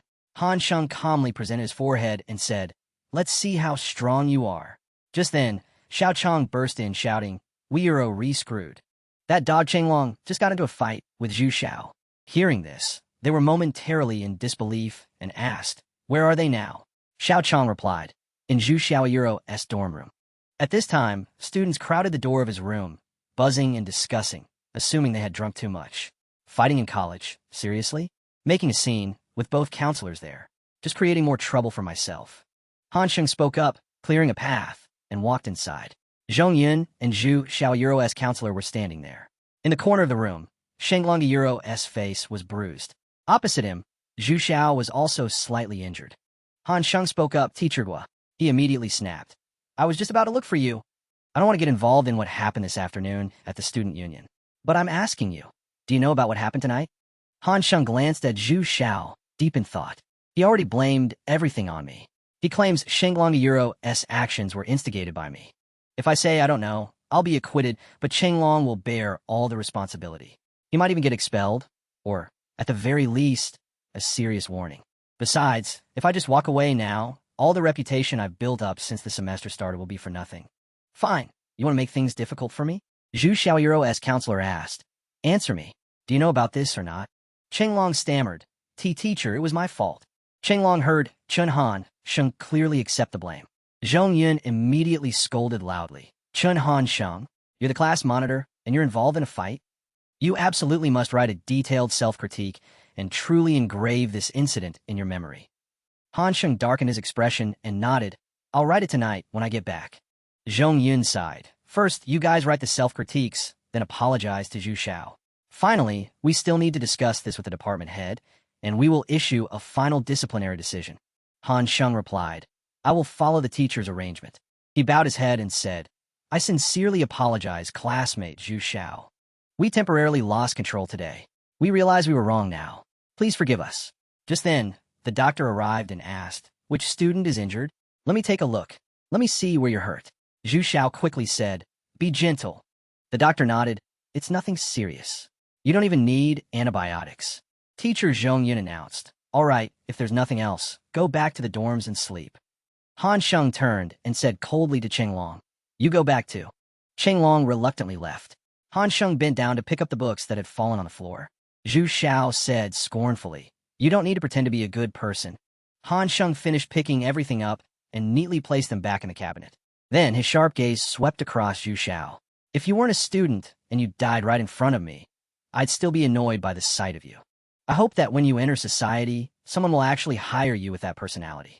After HanSheng finished speaking, he slowly walked out. Chenglong saw this and walked over, saying, HanSheng, truly, I didn't think it would go this far. He didn't reply, just delivered a hard kick to Shenglong's knee. Yang Ming approached and asked, Chenglong, are you okay? Chenglong shook his head. I'm fine. I deserve that kick. Yang Ming comforted him. I think this is a good thing. Brother Chun kicked you a euro. That proves he has forgiven you. Chenglong sadly hung his head and didn't reply. A moment later, voices were heard along the small path on campus. I really didn't expect that. Another voice replied, you saw it too, huh? Zhu Xiaoyiro's counselor sighed. Isn't that obvious? The class monitor clearly took the blame for someone else. Zhong Yin held a cigarette and said, I also heard about the student union incident this afternoon. Your student is far too petty. But my class monitor, he's too stubborn. He nodded. Zhu Xiao is actually smart, but his thinking is a bit skewed. He blew things up this time, and it just makes people feel he isn't suited for the vice minister position in the external affairs department. Maybe no one will respect him anymore. Zhong Yun just hummed in acknowledgement. Then he asked, where are the 2 self-critiques from my students? Zhu Zhao's counselor smiled. What? Are you worried I'll submit them to the department? The director is very busy. We shouldn't bother them with these small matters. Meanwhile, in dormitory room 602, HanSheng was sitting on a chair on the balcony, leisurely smoking. Chenglong walked over and said, Class monitor, I was wrong. I was drunk and rushed into things without thinking, and I let you bear the consequences. Xie Chao and Xiao Chong both chimed in to defend him. Hearing this, HanSheng pulled out a cigarette and offered it to Chenglong. Chenglong gratefully took it. Class monitor, at this moment, HanSheng spoke. Actually, what you did wasn't entirely destructive. Zhu Xiao definitely won't be keeping that vice minister position now. At this moment, in the main office of the student union, Tu Pingyiro's voice rang out. Chen HanSheng, are you truly prepared to accept the position of vice minister of the external affairs department? He nodded slightly and said, I don't need to reconsider. Thank you, organization, for your trust. I will work hard and not fail to live up to the leader's cultivation. He replied, very good. A lot has happened recently, causing some damage to the student Yunyoniro's reputation. Zhu Xiao has also proactively resigned. After our decision, you will assume the role of vice minister. You will officially be appointed after the National Day holiday. HanSheng smiled slightly. I will follow the leader's arrangements. Zhu Xiao stood up and let out a single, contemptuous humph. Hu Tuping, Mu Wenling, I saw everything that happened at the Iwo market. This person is fundamentally a complete hoodlum. Mark my words, you will definitely regret this later. He just ignored him and asked, Leaders, is there anything else? Tupping quickly waved his hand. No, we're good. Hearing that, I Euro LL be leaving. Nothing else, right? See ya. Tupping frowned and said, I really thought Hiro D thank us. Wen Ling sighed. I have no idea what Xiao Wei is thinking, demanding that I support Chen HanSheng for the deputy minister position. I just hope she can actually handle him. October 1st, National Day holiday. I told you I didn't need your dad to come get me. If I Euro D taken a sleeper bus last night, I Euro D be relaxing at home already. Rong Yu annoyed. If you hate accepting favors so much, feel free to grab a bus right now. All right. That 7-seater with the Gangsheng license plate must be Uncle Zhao's car. HanSheng, straighten up. Remember, we are educated people. We are respectable university students now. This guy is such a kiss-up. All right, everyone hop in. Put the luggage in the trunk. They boarded the car one by one and found their spots. Perfect. The spot next to Rongyu is still free. Let me go first. I want the very back seat. Zhao Yang was easily fooled, nodding in agreement. Then, he slowly glanced over. Chen HanSheng, didn't Euro T you say you wanted to sit in the back? Yeah, but I suddenly changed my mind. Hurry up. Don't Euro T keep Uncle Xiao waiting awkwardly. If I trust anything you say ever again, I Euro am a dog. Chen Zhaojun is such a kind, quiet man. How did he produce such a sly kid? All right, seatbelts fastened. Lead Euro S head out. Rongyu, did you join any student organizations after military training? Not yet. The upperclassmen during cleanup presented so many options, it's hard to decide. What about you? Before the break, I passed the first interview for the publicity department. I have a second round when we get back. I think Eda Euro LL be a piece of cake. Wow, you Euro re so talented. I applied to the organization department, but I was filtered out before I even got an interview. I didn't make it to the second round. Wait, you guys are already interviewing for the student union? I still haven't made up my mind about joining anything yet. And what about you, little Chun? Right now, I Euro am the deputy minister of the foreign affairs department. HanSheng, just because you were appointed class monitor, you Euro re getting cocky. Huh? If you Euro re going to lie, at least try to make it sound plausible. If you Euro re really a deputy minister, I Euro LL eat all the crap in every toilet in the Gangsheng Stadium. Based on my years of investigative experience, Chen HanSheng doesn't sound like he Euro S joking. Is it really that impossible for a freshman to become a deputy minister? Eda Euro S virtually impossible. Who would let a freshman take on a leadership role in the student union? Does he think he's some kind of messiah? Isn't Euro T that right? Chen HanSheng? I refuse to converse with someone who has pledged to eat stadium crap. After driving for a while, the car pulled to a stop. Something unexpected came up. I had to drop you guys off here. It's not far to walk home from this street. Rongyu silently watched the car disappear. I have so much stuff to carry. Rongyu, let me help you carry your bags home. You Arena Euro T even going in this direction. So Chen HanSheng can help me carry my stuff home. But I could go that way too. Let's go. You're definitely not going that way. Damn Suba. If I Euro D known this, I would have gone home last night. He insisted on saving 100 yuan on the bus ticket. Now I'm stuck carrying luggage. Hey, walk a little slower. Want a bite? Nope. Oomph. Fine, I Euro LL eat it. He opened his mouth and accepted a piece of candied fruit from her. He was focused on the Tongholu stick she was holding. Just then, a familiar voice called out from down the street. Zhao Jun, his father, was staring at them in surprise. Is that Dad? Scene change. A small bar, bathed in dim, romantic purple light. Sucho, man. I never knew Gangsheng had a place this fun to hang out. Eda Euro S the holiday. Just try to relax a little. Suba was busy eyeing the attractive women in the bar. Hey HanSheng, when Rongyu fed you that candied fruit yesterday and your dad saw, did he say anything? He and Uncle Xiao are acquainted. What could he say? TCH, how did I miss that? He passed the cue stick to Suba. Your turn. Eda Euro S already October. Don't these girls get cold wearing so little? What do you know? You should be saying, this beautiful scenery is enough to make a person freeze in admiration. Chen HanSheng sat alone, smoking a cigarette, waiting for his next turn. He let out a slow, complicated exhale. Just then, a woman walked up. Handsome, care to join me for a drink? The dark-skinned guy over there is still a virgin. Go tease him instead. The woman instantly moved towards Suba. Handsome, I heard you, Yurovi, you never had a girlfriend? He awkwardly stammered an explanation. Pure innocence. Outside, night had fallen over the bustling city block. They exited the bar. We Euro re-leaving? Eda Euro, it's only 10 OA Euro clock. You want a ring in the new year here? Lead a Euro S go. These nightlife girls see Euro, no matter how gorgeous they are Euro, are just brief encounters. Don't get too invested in this scene. Eda Euro S still better back on campus. He suddenly widened his eyes. Suban noticed him halt. Better at school, what about it? Suba looked closely in the direction Chen HanSheng was fixated on. Xiao Rongyu and her friend were standing right there. Hurry, lead a Euro S go. I'm dead. They already saw us. What a Euro S the point of running? Rongyu and I arena Euro T dating anyway. Going to a bar is totally normal and acceptable. No need to feel guilty. Good evening, everyone. Finishing up early? Xiao Rongyu, your house isn't this way. Didn't a Euro T you say you were visiting your grandparents? He was caught off guard, unable to speak. Chen HanSheng, when we were talking just now, Rongyu was actually thinking about giving you a shot. It's too late now. She put the cup she was holding down on the sidewalk. Rongyu Euro's face went dark, and she lowered her head and ran away. Chen HanSheng, you bastard. At the cafe today, Xiao Rongyu found a juice she liked and bought an extra one specifically to bring back for you. And you lied to her just so you could come to this disgusting, decadent place. Go to hell, you creep. He still couldn't figure out exactly what he had done wrong. Suchen, you actually managed to get Xiao Rongyu interested. And now you seem to have blown it. Hello, this is Xiao Hongwei. Hello, Uncle Xiao. Ida Euro S. Chen HanSheng. Could I speak to Rongyu for a second? Hongwei looked at Ranji Euro's closed bedroom door, his expression worried. Ha-sheng, Rongyu has gone to sleep. Try calling again tomorrow.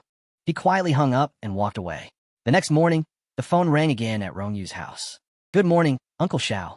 Ida Euro's Chen HanSheng. Could I speak to Rongyu? Oh, bad timing. Rongyu just stepped out. This is Xiao Hongwei. Who's calling? Uncle Xiao, Ida Euro's HanSheng again. Could I speak to Rongyu briefly? Little Rongyu isn't home yet. Call again tonight. No worries. Could you just let her know I Euro am going back to campus today? He turned and whispered to Rongyu, who was hiding behind him. He Euro's leaving for school today. Rongyu sat glumly on the sofa, her eyes tired. Hongwei let out a worried sigh at the sight. Why did you two fight? Honestly, these two. Your mother is coming back soon. If she sees you looking like this, she'll launch a full investigation. I'm going to wash my face. Hongwei paused abruptly, a realization dawning on him. Are you and Chen HanSheng seeing each other? We were in Euro T before, we arena Euro T now, and we definitely want a Euro T be in the future. In HanSheng Euro's room, his luggage was neatly packed. Why is my life so miserable? I haven't had a single blessing since marrying into the Chen family. I just swallowed my pain and waited for my son to grow up, only to raise a heartless child.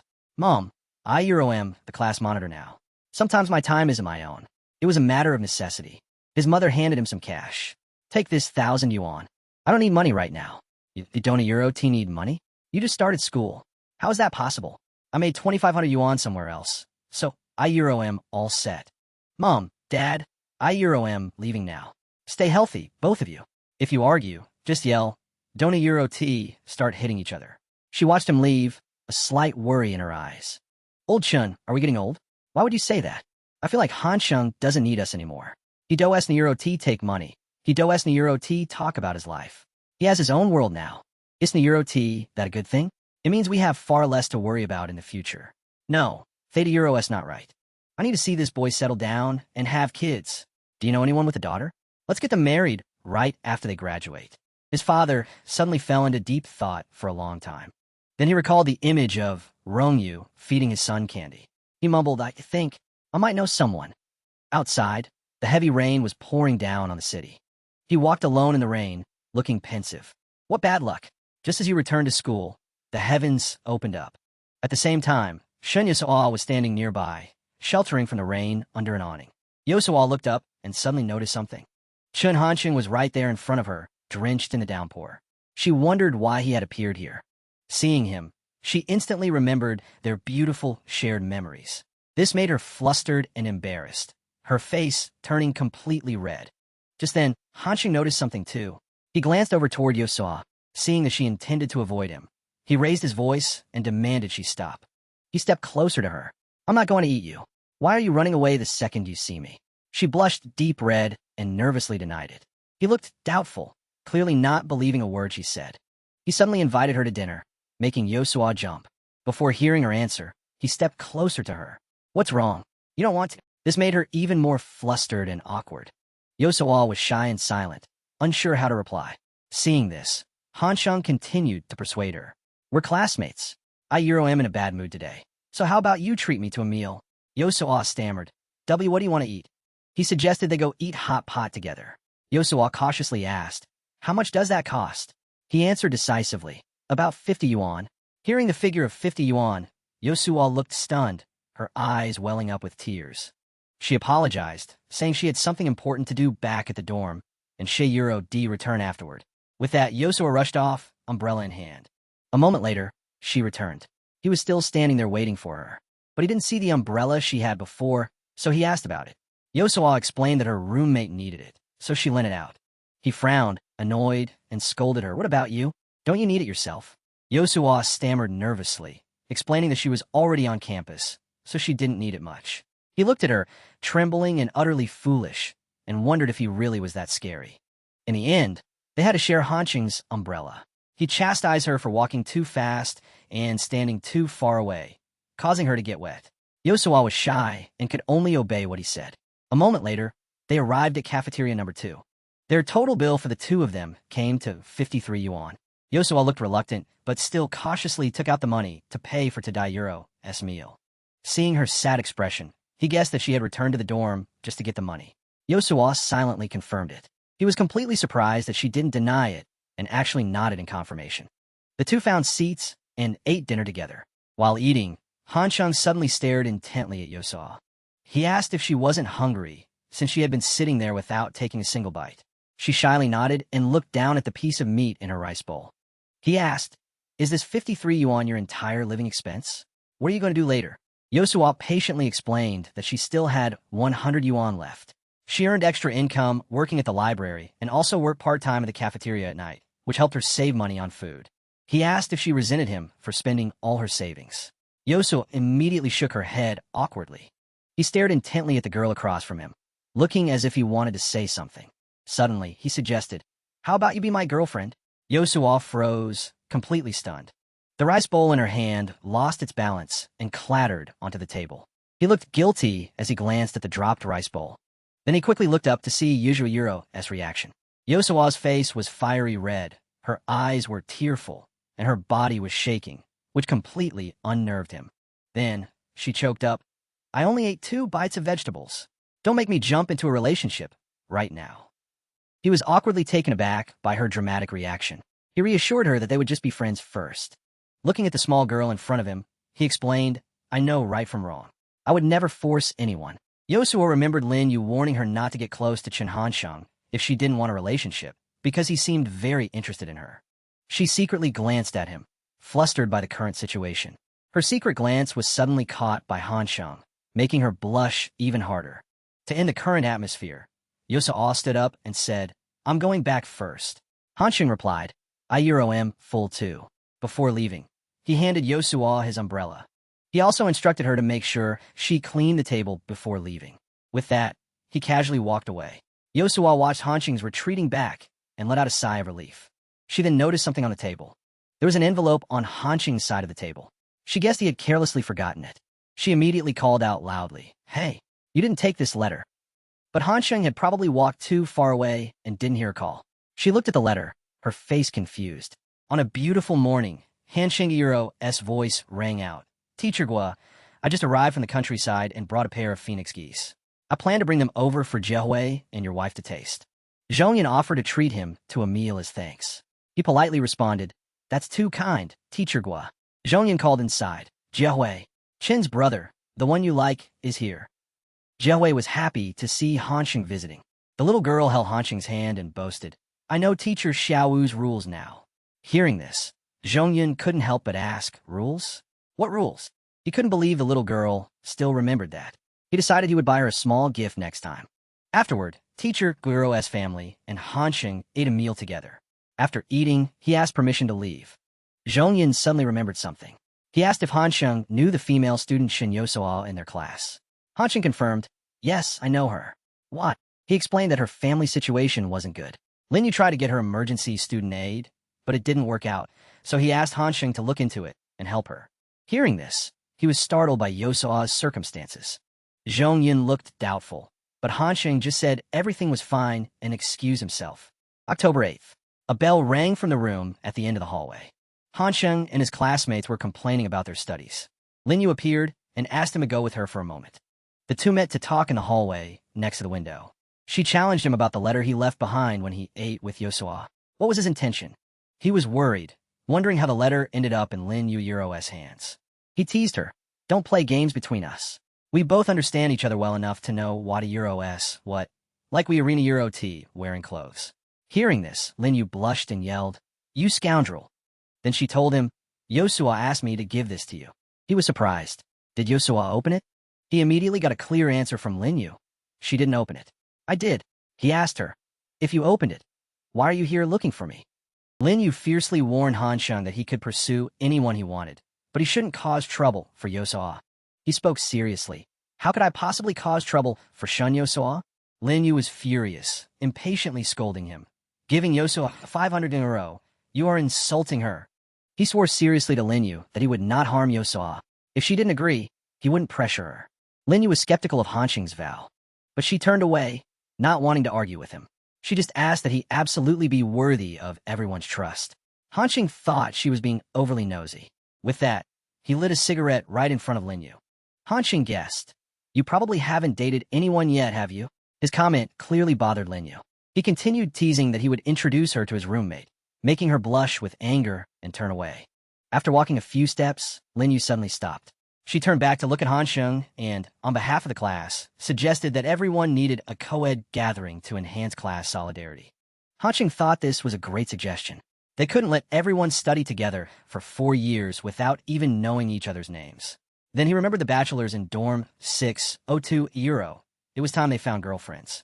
HanSheng asked if Lin Yu had any ideas, and she simply suggested they sit together for a meal and go sing karaoke. But he countered, "But those things are old news. Since the girls are trying to interact dorm by dorm, if we want this to be effective, we need a way to break up this clique mentality." HanSheng told her to wait for him to get back to his dorm to rest, and then they would discuss it later.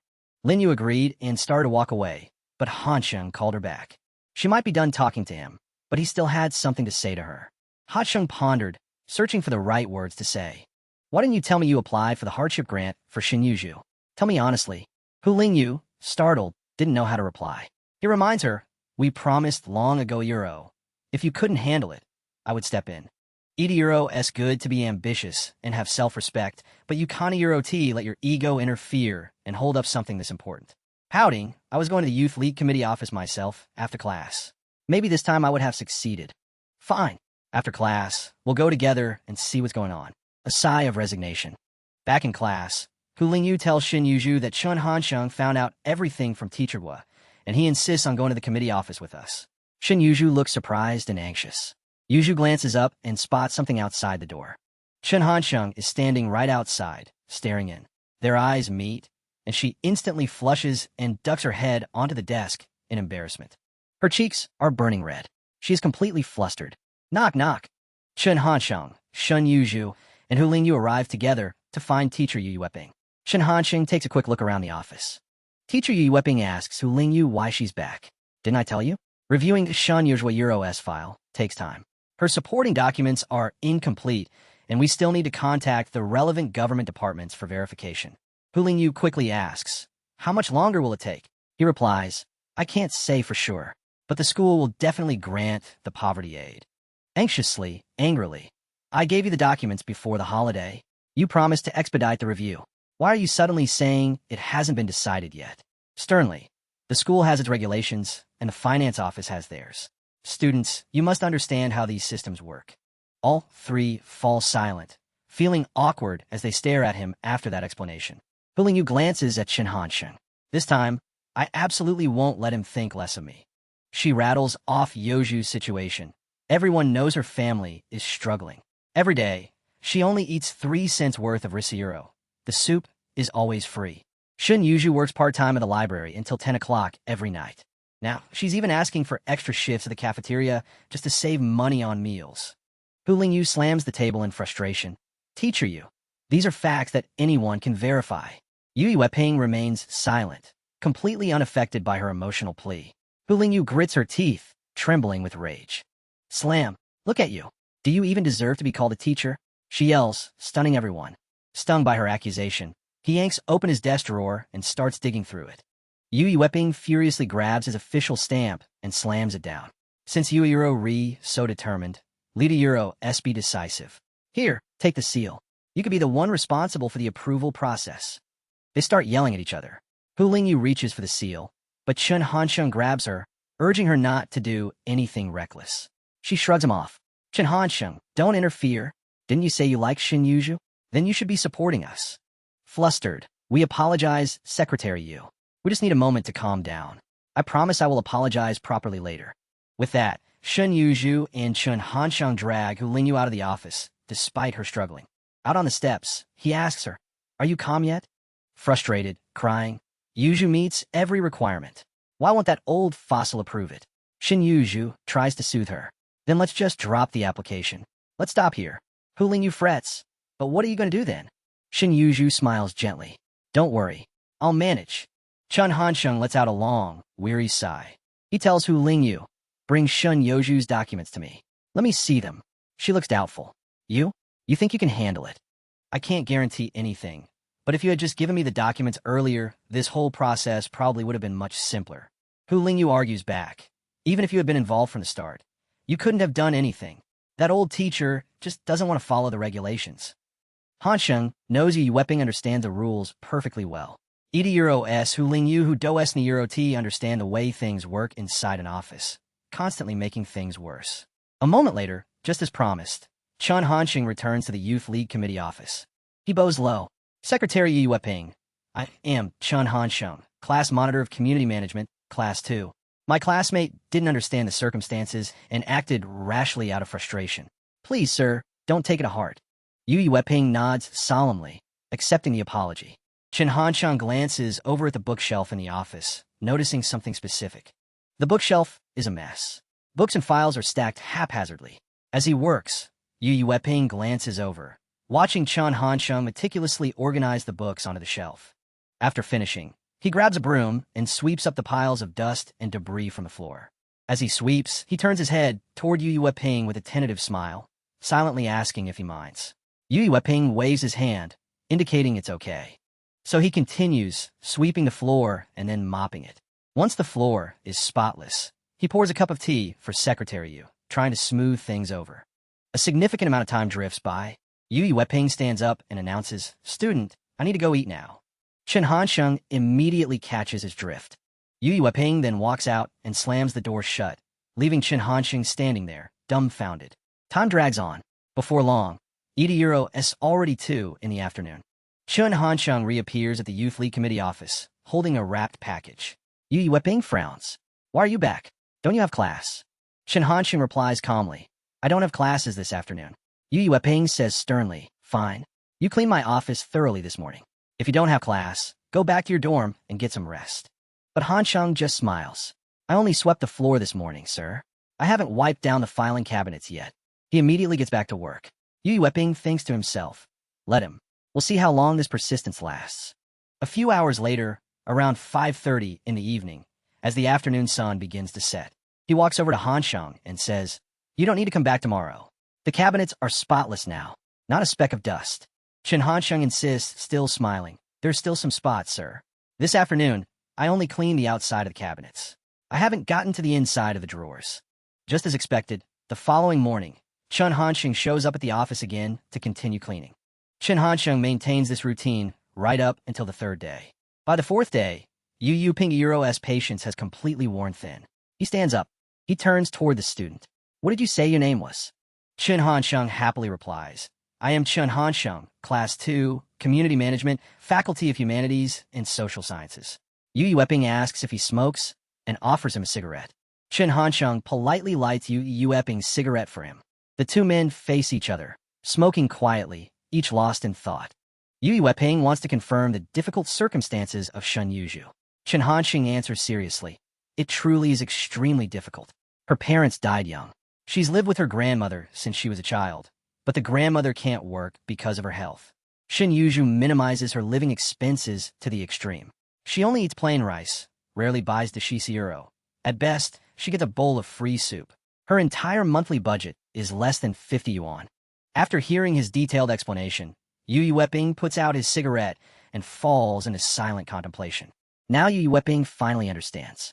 He is beginning to be swayed by her exceptional situation. Suddenly, Chen HanSheng's energetic voice calls from outside the office. Secretary Yu, I brought you breakfast. Yu Wepping hears him and replies, all right, then I won't stand on ceremony. He asks Yu Wepping curiously about the university's policies encouraging student startups. He replies dismissively, that's mostly for show, just so the school leadership can see something is happening. The university can't spare many resources for student support. At best, you get those few empty classrooms over there. They continue talking. But I think that location is perfect. There are Euros, so much foot traffic. Yu Wepping counters students starting businesses always want to go outside to the busy streets, dreaming of big things. Who would pay attention to a secluded corner like this? Yu Wepping seems to remember something and pulls a document out of his desk drawer. He handed to HanSheng. You don't need to keep coming here. Take this application form back to your classmate, Shen Yuju, and have her fill it out. HanSheng is stunned. He looks at the paper, then looks up at Secretary Yu, utterly bewildered. Seeing his confusion, Yu Wepping explains, I talked to old Gui yesterday. The girl's situation is indeed genuine. Once she fills this out, bring it back to me. If we move fast, she could have the grant money by the end of the week. Chen HanSheng asks doubtfully, but what about the letter of recommendation from Shen Yuju's local government? Do we still need to submit that? Yu Wepping explains, Theta Euros just supporting evidence for verification. I know the truth now, and that's all that matters. Nobody is going to be petty enough to bring this up again. He looks down at the application form in his hand and smiles, thinking, Hu Lingyu, didn't I tell you that you just don't understand people? Scene change. Back in a dorm room. His roommates excitedly boast about how they covered roll call for him over the last few days. Chen HanSheng stands there smiling. Don't worry, you guys will be properly rewarded. They reply happily. We know you got our backs, old fourth. You are a man of loyalty. Chen HanSheng informs the guys about the upcoming social mixer event being organized for male and female students. Before he can finish, their faces are already beaming with excitement, eyes sparkling with anticipation. Hu Lingyu proposes they all go out for dinner, and then singing karaoke. Hearing this, they praise Hu Lingyu, calling her a real tomboy for suggesting such a great idea.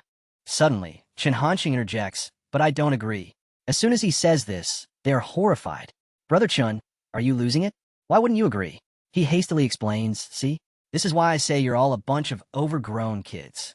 Did you even use your brain for a second? What does dinner and karaoke accomplish? The result will be the same as any boring mixer Euro. At best, you drink some wine and learn their faces. How can you make any real progress? They perk up again, looking at him eagerly like puppies waiting for a treat, dying to hear his plan. Chen HanSheng continues. The Student Activity Center shows movies every Friday. We Euro LL use the class fund to buy all the tickets. Then, we mix the boys and girls up when they sit down. That is how you get things done. Yang Ming blushes, thinking, if we do that, I might actually manage to sit next to Shang Yan. He needs to butter him up. My head gets a little foggy without a smoke. If I somehow mess up the seating chart and accidentally put Zhu Chenglong next to Shang Yan, Yang Ming quickly sucks up to him. Let me run downstairs and grab some. Brother Chun, just wait. I need a perfectly clear, sober mind for this seating arrangement. He calls after him, Old Sixth. Don't get the Zhonghua brand. Fei Euro re too mild. Slightly annoyed, but smiles. You need to try new cigarettes if you don't know them. I'm going to grab a pack right now. Scene moves to the classroom. Shen Yuju is quietly engrossed in a book. Chen HanSheng walks over and sits down right next to her. He props his chin on his hand and stares intently at her, causing her face to instantly turn crimson. He takes her book. I need help before the final exams. You definitely have to tutor me. When she doesn't answer, he asks, Did you hear that? She is slightly timid, lowering her head, and whispers softly, Yes, I heard you. Seeing the two sitting so close, Hu Lingyu throws a fit and shouts, Chen HanSheng, are you bullying Shen Yuju again? He quickly explains, Little Hu, perfect timing. I managed to get the hardship grant application form. Go guide Shen Yuju on filling out all the required information. Okay. She takes the paper, her face glowing with delight, and exclaims, The class monitor actually pulled strings and got us a spot for the student hardship grant. Shen Yuju, sitting beside him, blushes again. She murmurs a soft, Thank you. He inches closer and playfully teases her, making her blush even harder. Don't be so formal. How about we just sleep together when you have free time? Lin Yu looked at them and asked, When will the funds be transferred now that we Euro VE finish the paperwork? HanSheng explained, I can't say for sure. I need to check on that. HanSheng quickly changed the subject to the co-ed friendship mixer Euro. They were going to organize a movie outing for everyone. The Central Auditorium screens a movie every Friday night. He planned to buy tickets in pairs. Then, through a lottery draw, the guys and girls would sit alternatingly. He felt this method was both novel and shattered any lack of unity. Nobody would know who they were sitting next to. Done talking, he stood up, ready to head back to his seat. Since you aren't objecting to my plan, LL be going now. Suddenly, he paused, making Lin Yu wonder what else he had to say. Before leaving, Chen HanSheng turned his head and warned Yusu. This is a group activity. Nobody is allowed to skip it. Lin Yu also convinced her, just go. €S, just one movie, after all. You have to endure it for the sake of helping him out. She even guaranteed, if he tries anything inappropriate after the movie, just shout indecent. That's all you need to do. Chen HanSheng stood on the podium and officially announced the movie outing. He pointed toward the lottery box. To promote friendship among our classmates, the seating arrangements will be chosen by drawing lots this time. Everyone responded enthusiastically upon hearing this news. One by one, they stepped forward to draw their seating positions. They were excitedly discussing their seats, but Yusu sat alone in the corner, waiting for her turn. She looked at her seating slip, recalling how HanSheng had secretly given it to her earlier, saying, "Your seat is 706, and mine is 707. No need to draw." A teacher walking by saw several couples starting conversations in the class. Spring is still a few months away. Why are these cats getting frisky already? Yin proactively approached HanSheng. Class monitor, what row and number are you sitting at? He skillfully avoided telling her his seat number. Suddenly, she quickly grabbed the paper slip with his seat number written on it. The number 707 written on the paper made her fall silent for a moment. Yin glanced at it, then shoved it back into his hand. Never mind. Here, take it back. He watched her departing back, bewildered, not understanding what had just happened. On the night of the mixer, Chen HanSheng's roommates excitedly changed their clothing styles. They struck various poses in front of him and asked, "Fourth brother, check out our cool hairstyles." He thought to himself, they really look like adults now, wearing these flashy clothes. He looked at them with a sly expression. "Are you ready?" They immediately replied, "Ready." Their shouts echoed through the dorm building. "Comrades, let's move out." The guys stood waiting in front of the entrance to the girls' dormitory. The girls stepped out, all dressed up in pretty clothes and skirts, making it impossible for the guys to look away. Chen HanSheng watched the scene and thought, the results aren't bad. I can't guarantee any couples tonight, but at least it's not like before, where classmates barely acknowledged each other when they met. He glanced toward the door again, wondering why Shin Yusu hadn't come down yet. Suddenly, she frantically rushed toward him. "I'm so sorry. Did I keep you waiting long?" She was panting heavily, trying to explain. "I was engrossed in reading and completely forgot the time." He was a little annoyed with her, so he turned and walked ahead. She followed him, slightly flustered, unable to say anything but apologies. They talked as they walked. No matter what he asked her what she wanted to eat or drink she shook her head and refused.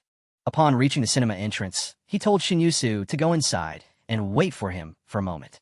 She didn't go in but stood alone outside the movie theater. She was full of doubt, wondering to herself if she had managed to make HanSheng angry. As she was thinking, he suddenly approached her and asked, "What are you doing standing still like a statue?" This made her jump. Flustered, she wasn't careful and stumbled over her own feet. In an instant, her face was filled with panic. He quickly caught her, pulling her completely into his arms.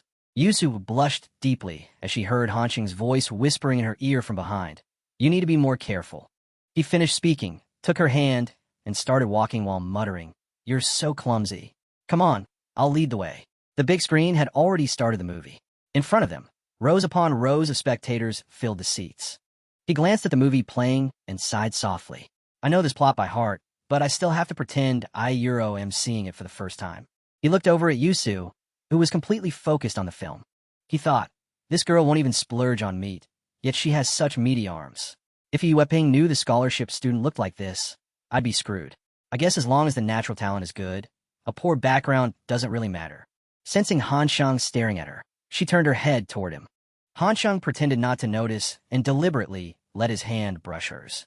Then, without changing his expression, he took hold of her hand, making her face turn scarlet. He held a finger to his lips, signaling her to be quiet. The best part is coming up. Shinyusu didn't know what to say. She just shyly turned her head away. When the movie ended, the two walked back together. He broke the silence, asking her, "Did you like the movie? My leg's a little numb from sitting for so long." HanSheng continued, "I feel like time went by so fast. Maybe it's because the person next to me wasn't usually who I sit with." Since she didn't answer, he pressed on. Can I take you to a movie again next time? She still didn't reply, so HanSheng threatened jokingly. Silence means tacit agreement, you know? She finally spoke up. That's not what I meant. Chen HanSheng looked at her face, illuminated by the moonlight.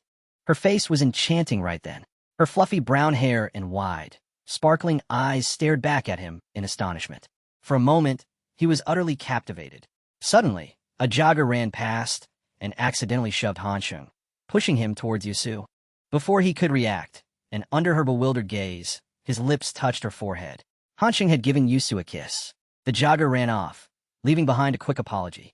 My bad, buddy. He quickly backed away, profusely apologizing. She was so flustered she burst into tears and pushed him away. The unexpected shove caused Chen HanSheng to lose his footing. Immediately, HanSheng tumbled down into the river right next to them. He let out a grunt, but didn't forget to tease her. Are you trying to murder your husband? The jogger who had run past saw this scene and turned back to spectate. He stammered. Are you all right, buddy? Are you two a couple having a fight? He reached a hand up toward her and said, Pull me up. What are you standing there for? After she successfully helped him onto the bank, she quickly apologized. He wrung out his soaking wet clothes and said, I need to go back and change. Can you get back to the dorm by yourself? With that, he turned his back and walked away, muttering, just watching a movie, and I somehow end up falling into a river. She watched his receding figure. Perhaps because he was cold, he suddenly sneezed. Yusu witnessed this, still stunned. But then, her face turned red, and she nervously stifled a laugh. In a men's dorm building, Yang Ming saw HanSheng return and rushed over, crying tragically. He whined about how miserable he was. HanSheng looked down at his own drenched state and asked, Are you as miserable as I am? Only then did Yang Ming come to his senses and look at him. Brother Chun, what happened to you? HanSheng explained that he accidentally fell into the river, then asked, What happened to you, Yang Ming? Yang Ming cried miserably and recounted. Yin gave my ticket away. I had to watch the movie with the dorm matron the whole night. After hearing his story, the whole room burst into laughter. Only HanSheng offered a few words of comfort. Wow, that's truly pathetic. Stop crying now.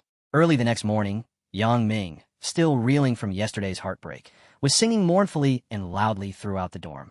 He was both crying and singing, looking utterly heartbroken. Suddenly, a pillow flew straight into his face. Singing so early? Let people sleep. It's just heartbreak, right?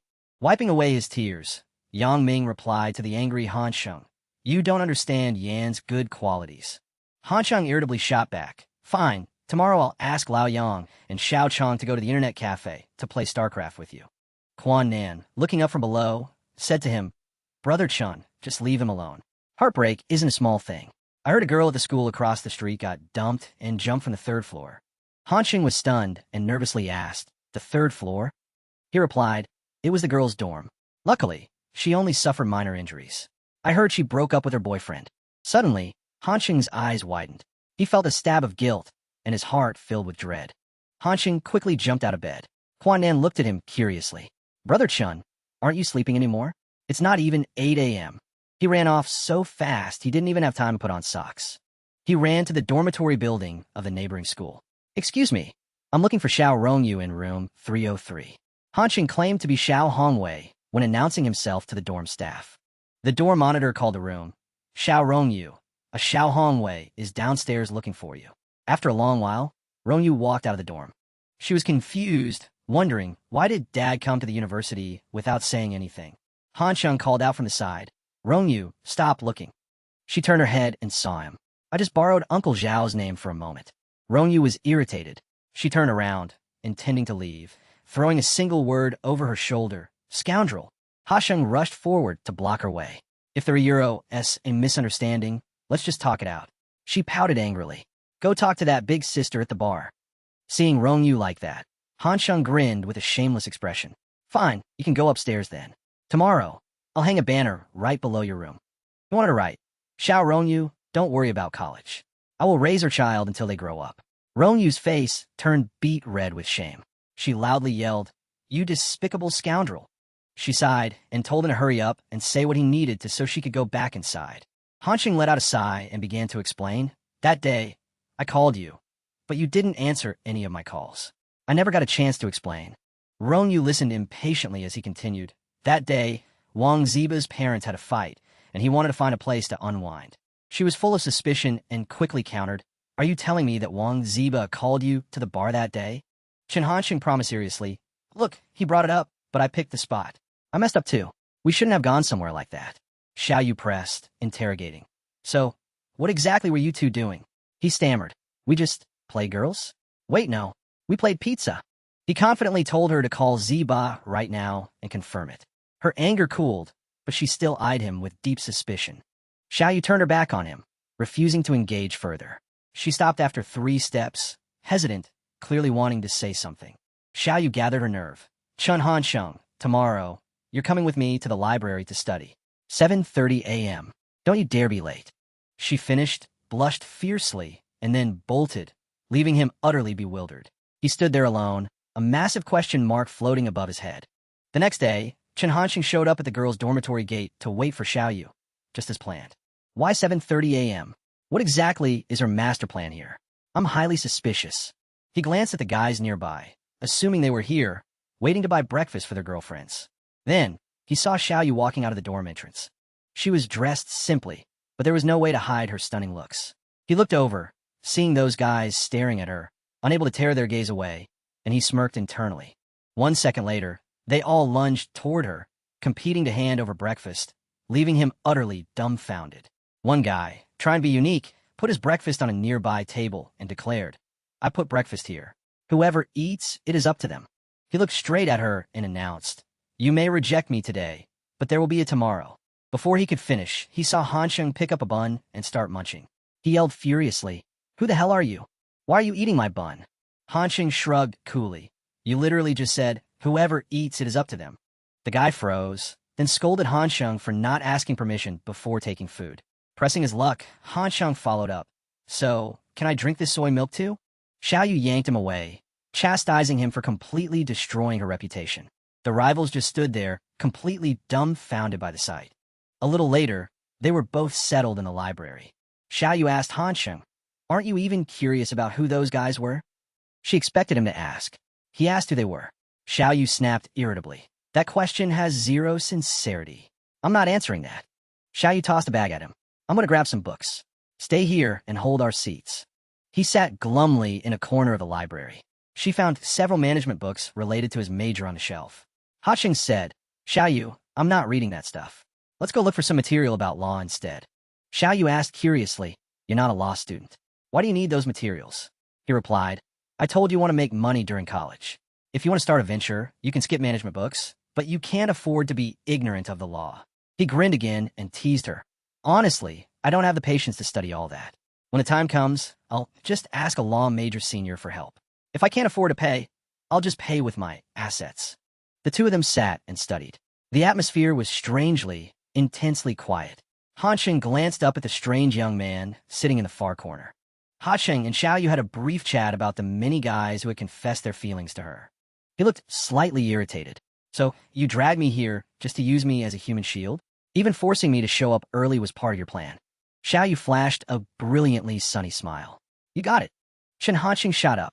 "Fine, if I'm going to help, I'll finish the job completely. I'll make sure nobody bothers you again after today." Chen HanSheng forcefully braced his hands against the table. He swiftly leaned in and pressed a deep, firm kiss on her lips. The sudden kiss completely startled Xiao Yu. Her face burned crimson. Chen HanSheng checked his injured lip in the restroom. A few drops of blood stained the porcelain sink. He scrutinized the cut in the mirror, then let out a sigh of relief. "I almost bit my own lip off." Chen HanSheng remembered the kiss with Xiao Yu. "I realized that was probably her first kiss. To take it just like that, she has every right to be mad." Gue Nan was hanging laundry and noticed the injury. "Brother Chen, what happened to your lip?"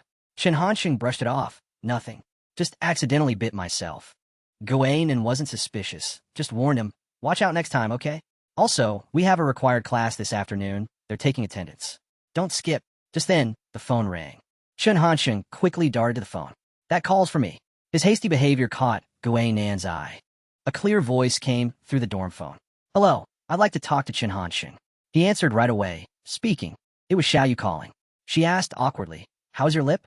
I think I bit down a little hard earlier." Chen HanSheng noticed Gue and then trying to listen in, shooed him away, and then continued talking to Xiao Yu. Her voice was petulant.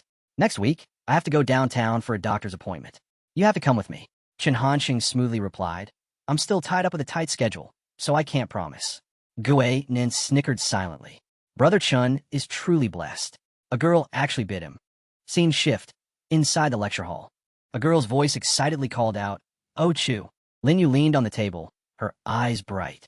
She continued happily. We finally got the financial assistance for the scholarship. Seeing her friends so excited, Oh Chu smiled and thanked her sincerely. Linyu gave a rare compliment. Chen HanSheng can be pretty reliable when he wants to be, don't you think? Oh Chu? Oh Chu paused and agreed softly. Just then, Chen HanSheng and Yang Ming walked into the hall, laughing and chatting merrily. Suddenly, Oh Chu and Chen HanSheng locked eyes. She immediately jumped in her seat, her face flushing crimson. The memory of Chen HanSheng kissing her forehead kept replaying endlessly in her mind. Her heart was beating like a drum. While she nervously kept her head down, he approached and asked, "What's the status? Did the assistance money come through?" Linyu demanded irritably. "What are you doing with your arm?" Chen HanSheng rested his elbow on Oh Chu's shoulder. "I'm just asking her a question." He addressed Linyu. "The funding situation got sorted out fast, and I deserve some credit, sure. But secretary whose preparatory work was the real key." Linyu nodded her assent. Chen HanSheng leaned toward Oh Chu again. "Even though the issue is resolved, I still think we should cement things. So, I'm thinking of giving secretary who a small thank you gift on behalf of the class." Linyu quickly pulled him away from Oh Chu. "Okay, so what are we getting?" He answered seriously. "Just some everyday items. Maybe a file clip or something presented from the class." Chen HanSheng looked back at Oh Chu. "Naturally, you need to show your personal sincerity as well." She asked sheepishly, "So what should I buy?" Chen HanSheng gave her subtle direction. "First, absolutely don't buy anything. €, LL changed the meaning of the scholarship. How about some local specialty from your hometown?" Linyu chimed in enthusiastically. "Oh Chu always eats dried chili, right? Just give him some chili peppers." Chen HanSheng praised. "You can handle chili? That's impressive." Linyu was happy to show off. Oh Chu is absolutely amazing. She even found a patch of bok choy growing near the dorms. Every night, after her job finishes at 10, she goes out and waters them. As she rattled on, she suddenly froze, and the entire atmosphere became instantly awkward. Chen HanSheng broke the silence. "Why stop now?" Linyu explained. "I think I drifted way off topic." He suggested to Oh Chu, "Pickled bok choy mixed with spicy chili paste wouldn't be bad. Just find a clean jar, put it in, and give it to Secretary Hu. €s cheap, but it shows genuine sincerity." Before he left, Chen HanSheng murmured, "I wonder what that chili bok choy tastes like. Maybe a lot of people in this class have never tried it before." Oh Chu, however, took this observation seriously. No one has ever eaten it. 2 days later, when Chen HanSheng's group was hanging out, Xia Chao grumbled, "Yang Ming, why didn't you agree to split the bet yesterday? We would have won for sure." Yang Ming laughed it off. We lost. Fine, it was my fault, all right." Suddenly, Linyu came barreling in. Moving so quickly she slammed straight into Chen HanSheng's chest. He teased, "Hey, little Hu, waiting here for Yang Ming?" But she reported anxiously, "Oh Chu was just crying." Chen HanSheng immediately grew worried. "Why? What was the reason?" Linyu explained the whole situation. "That day, you said nobody had tasted the chili bok choy before. I knew you were joking, but she honestly believed you." She looked genuinely sad for her. She even got stung by bees a few times just to pick those couple of bok choy leaves. Oh Chu was worried the strong chili scent would bother us, so she soaked the chilies overnight on the dorm rooftop. Linyu tearfully recounted. This morning, she finally brought the finished product into the classroom. Chen HanSheng pressed. "And then what happened?" She sighed sadly. "No one would eat it. Some people even complained that the smell was too overpowering." Yang Ming scoffed dismissively. "If it were me, I wouldn't eat it either. I already ate breakfast. Plus, who knows how clean that stuff even is." Chen HanSheng knitted his brow tightly, his gaze sweeping the room, searching for Oh Chu. "She's crying." She was sitting quietly in a corner by herself. Her hands were clenched tightly around her arm in shame. Teacher Tao walked in. "What are you standing around for? Get ready for class." Chen HanSheng quickly interjected. "Teacher Tao, please give me just a moment." With the whole class watching, Chen HanSheng walked up to stand right in front of the podium. Even Oh Chu, who had been hiding her face, was drawn by the attention and looked up. He took the jar of chili bok choy and set it on the lectern, staring at the container for a long moment. Chen HanSheng didn't hesitate. He picked up a piece of the pickled chili bok choy and popped it right in his mouth. His abrupt action made Oh Chu gasp, her eyes wide with shock. Still loudly chewing, he addressed the class. This stuff is actually pretty tasty, wouldn't you say? Chen HanSheng called out, "Old Yang, get over here and try this. It's seriously good." After eating a bite, Yang Ming and Xie Chao quickly agreed. Wow, you really can't judge this by looking at it. The flavor is actually not bad at all. With Oh Chu still feeling shy, Chen HanSheng kept calling others up. Zhou Chenglong and Nan, Lao Di, get up here and sample this. Oh Chu was overcome with happiness and gratitude that he had rescued her. She no longer felt so deeply ashamed. Chen HanSheng's friends politely complimented the dish. This spicy chili is genuinely delicious. We could probably open a stall and sell this stuff. The other boys were interested now. This is a rare opportunity.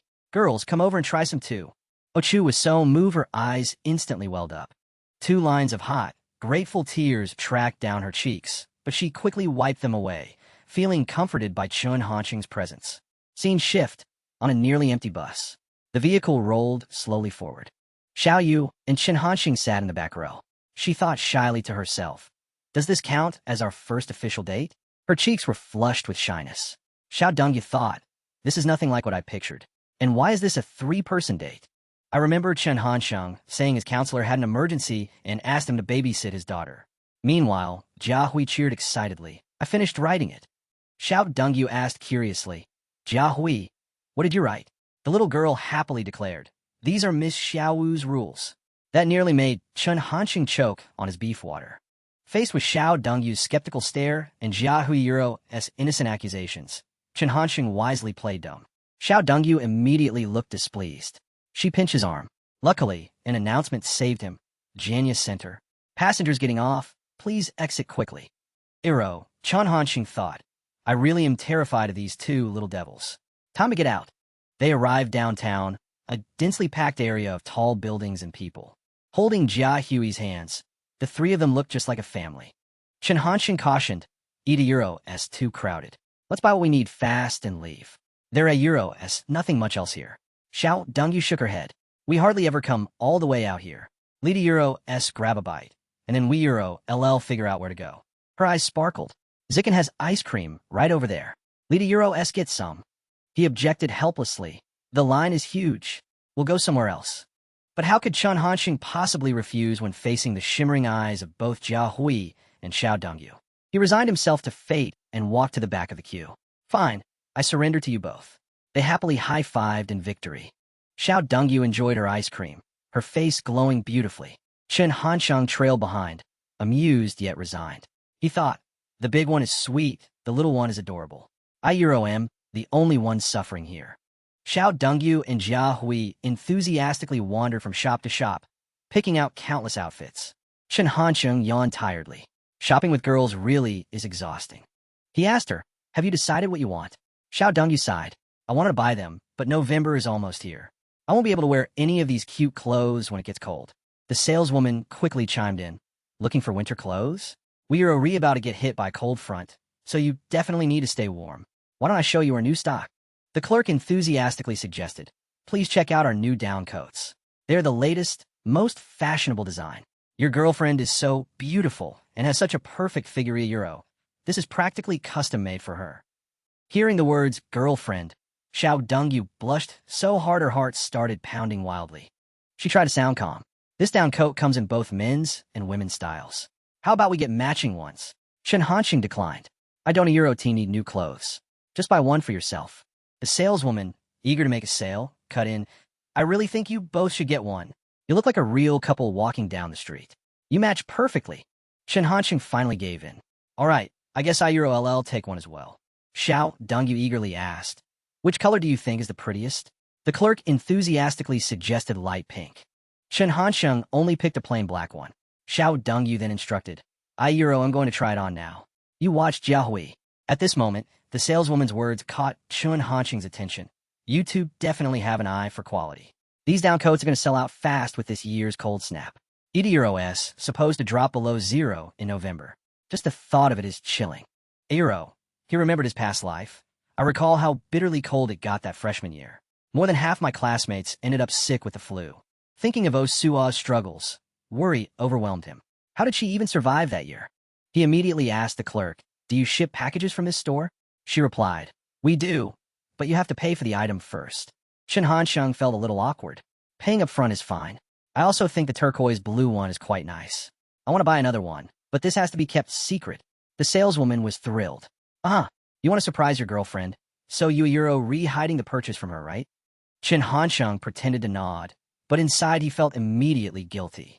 He thought, I didn't even have an excuse prepared, but she just handed me one. He instructed the clerk, grab a pen and some paper. I'll write down the address for you in a bit. Just then, Xiao Dongyu finished trying on the coat and walked out. Chen HanSheng was completely taken aback the moment he saw her. She looked genuinely stunning. The fashionable down coat made her absolutely radiant. She asked shyly, Chen HanSheng, what do you think? Chen HanSheng praised her enthusiastically. It looks great. Absolutely gorgeous. Xiao Dongyu replied smugly. I guess you do have some taste after all. She asked him, aren't you going to try on your black one? Chen HanSheng teased. Oh, are you pushing us to wear matching couple coats now? Jia Hui thought, adult romance is so complicated. Meanwhile, at Oh Sua's place, a courier had arrived with a package. She took the package, immediately curious. Janya commercial store? Who would send me something? She opened it and was shocked to find a beautiful, brand new down coat. The package contained a note. It's getting cold out. Make sure you wear this. If I catch you without it, you won't be allowed to walk to class with me. Signed, Chen HanSheng. Upon receiving such a warm gift, she stood there stunned for a long moment. Her hand gently reached out, stroking the soft fabric of the coat. Osua tenderly hugged the down coat to her chest, cherishing the warmth Chen HanSheng had given her. A radiant, happy smile spread across her face. The company building was bright and spacious, with soft sunlight streaming through the large windows. Chen HanSheng smoked thoughtfully. I need to build a good relationship with Secretary Wu. Get their creative support. The university provides the space. The external affairs department provides the publicity channels. Finishing his cigarette, he stubbed it out. Time to walk through those doors. Within a month, I will secure that agency license. Back at the clothing store, one down coat was priced at 318 yuan. €30, a significant amount for a single piece of clothing. Osua looked at the price tag, instantly worried. Over 300 yuan. That's more than half my living expenses for a semester. And he just gave it to me? A saleswoman cheerfully approached her. Can I help you find something? The sudden question startled Osua. She asked in a shy whisper, Excuse me, do you sell yarn here for knitting scarves or gloves? The saleswoman smiled warmly and told her to follow. Noticing the down coat Osua was wearing, the saleswoman instantly recognized it as one of their store's new designs. She happily started chatting. Did you buy this down coat here? It looks lovely on you. Osua blushed, answering faintly, I think so. The clerk smiled brightly. This style is flying off the shelves. Just the other day, a male student came in and bought 3. She asked Osua, what color do you want? If €80 for yourself, I recommend orange. If €80 for a boyfriend, then white. After Osua paid for the yarn, the saleswoman stated, that comes to 15 yuan total. Osua took her purchase, but hesitated before walking away. She mumbled and hesitated for a long time, unable to form her words, which made the clerk curious. The saleswoman asked directly, Is there something else I can help you with? Osua, her face bright red with embarrassment, whispered, Excuse me, are you hiring any part-time workers here? The clerk replied gently, We aren't hiring part-time right now, I'm afraid. You could try checking the job board outside. Hearing this, Osua instantly covered her face with her package and hurried out the door. Sorry for troubling you. She rushed out of the store, still covering her face, her cheeks completely flushed with shame. Just as Osua rushed out, she brushed right past Xiao Dongyu. But even in that fleeting moment, Xiao Dongyu had noticed Osua. She couldn't help but turn her head to look back curiously. She focused on the turquoise blue down coat, realizing it was the exact same model as her pink one. The saleswoman appeared, cutting Xiao Dongyu's thoughts short. Did you need assistance? She immediately dismissed the thought, turning to the clerk. I bought a down coat here a few days ago, but there's a loose thread inside. Can I exchange it? The professional clerk responded, Just a moment, please. Meanwhile, on Chen HanSheng's end, his business proposal was undergoing thorough review. Director Zhong asked curiously, You put all this together yourself? Chen HanSheng replied with a touch of pride. I prepared for a whole month. I even dug into the operational status of the current Jiangling University courier. He laid out the facts. Based on my research, your current agent handles only 70 packages a day. Our university campus has nearly 6,000 students here in the Jiangling area. Director, do you think 70 packages a day is an acceptable return? The director, clearly an old fox, remained calm. 70 packages a day is not insignificant. Chen HanSheng pressed on. You at EuroV already reviewed the materials. I have a University of Euro S support. They offer convenient transport, a massive student body, and a spacious location. He continued to list advantages. The academy will become a centralized hub. Once we dominate the academy market, we can easily expand to the surrounding campus area. He smiled confidently. You've been looking over these materials for more than 2 hours. I know you're seriously interested. This is a win-win. So, can I become a new agent? Director Zhong praised him immediately. Honestly, this is the first time EuroV met a student with your level of business capability.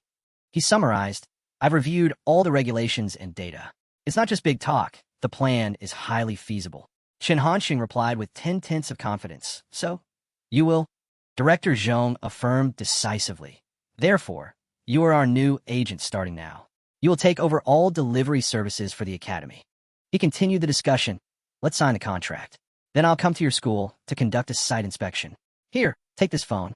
We can stay in touch whenever necessary. Chen HanSheng happily agreed. Success at last. Holding the phone, he fell into deep thought for a moment before his fingers quickly began tapping the numbers. Someone answered instantly. He replied carefully, Hey Mom, it's your son. I just bought a phone. Call me here from now on if anything happens. Zhao Meiwan immediately demanded. How much was that phone? Where did you get the money for a phone? He quickly dodged the question. Mom, can you hear me? The Signal Euro S breaking up. Gotta hang up. Zhao Jun, who was washing dishes, poked his head out curiously. Whose phone was that? Zhao Meiwan grumbled to her husband. It was your son. He just bought a phone, but wouldn't tell me where the money came from. Then he just hung up. She placed the receiver down with a sigh. That boy truly makes me worry sick. Where on earth did he get the cash for that? A euro, he thought, sweating. The most complicated, troublesome woman in the world has to be my mom. Xiao Dongyu, changing in the fitting room, suddenly heard her phone ring. She answered, Hello? Who is this? He replied softly, I got a new phone. Make sure you save the number. Xiao Dongyu quickly pressed him. You changed your number, and I was the first person you called, right? He lied smoothly. Of course you were. I haven't even had a chance to call my mom. I should probably report to her now. But Xiao Dongyu cut him off. Wait, I have to tell you about a massive coincidence I had today. I saw one of our classmates this afternoon. Her words hit Chen HanSheng like a thunderclap. She was wearing a coat exactly like the one we just bought. Only hers was turquoise blue. He quickly and carefully deflected. Yeah? Was she as beautiful as you are? Xiao Dongyu, blissfully unaware, replied innocently. She kept her head down, so I didn't see her face clearly. But she had a great figure. Shea Euro is probably pretty too. He desperately seized an excuse to hang up. Sounds like that coat is flying off the shelves. I gotta run now, bye. His hand, clutching the phone, was now slick with sweat, terrified of being exposed. Chen HanSheng was frantic, utterly speechless, imagining the worst-case scenario. If they ever wear those coats and meet, it's the end of the world for me. He shook his head desperately, scrambling through 1,000 possible cover stories. I absolutely cannot let that happen. The teacher's voice resonated through the classroom. Today marks our first computer science lecture. Before we begin the actual lesson, we need a little background on the history of computers. The electronic microcomputer, or computer, is one of the 20th century Euro's greatest inventions. The computer screen displayed a row of game characters. One student cheered excitedly. We're done setting up. Let's play. Su Chao turned around and invited Chen HanSheng to play, but Chen HanSheng declined, saying they already had enough players. Su Chao just nodded in agreement. Chen HanSheng stared intensely at the screen. QQ 2002. Most people probably haven't even seen this version. Man, this brings back memories. The screen showed the classic QQ interface, complete with the buddy list displaying online status and nicknames. A new message notification suddenly chimed. The new message was from a stranger claiming to be his younger sister. Chen HanSheng found it pretty hilarious. I can't believe spammers are using this tactic now. Thinking arrogantly, Chen HanSheng replied, I don't like little sisters. I'm only into mature women. As soon as he sent the reply, his phone buzzed in his pocket. Whispering, why is mom calling me all of a sudden? Meiwan launched into a furious tirade. Your cousin came south for her studies. She had a few questions she couldn't figure out, so she wanted to add your QQ to ask for help. What in the world did you write back? He instantly realized his mistake and pleaded, Mom, it was just a misunderstanding. Please, just let me explain to Euro. But she cut him off angrily. I don't want to hear it. So, this is how you act the minute you get to college, huh? Just wait till I get there.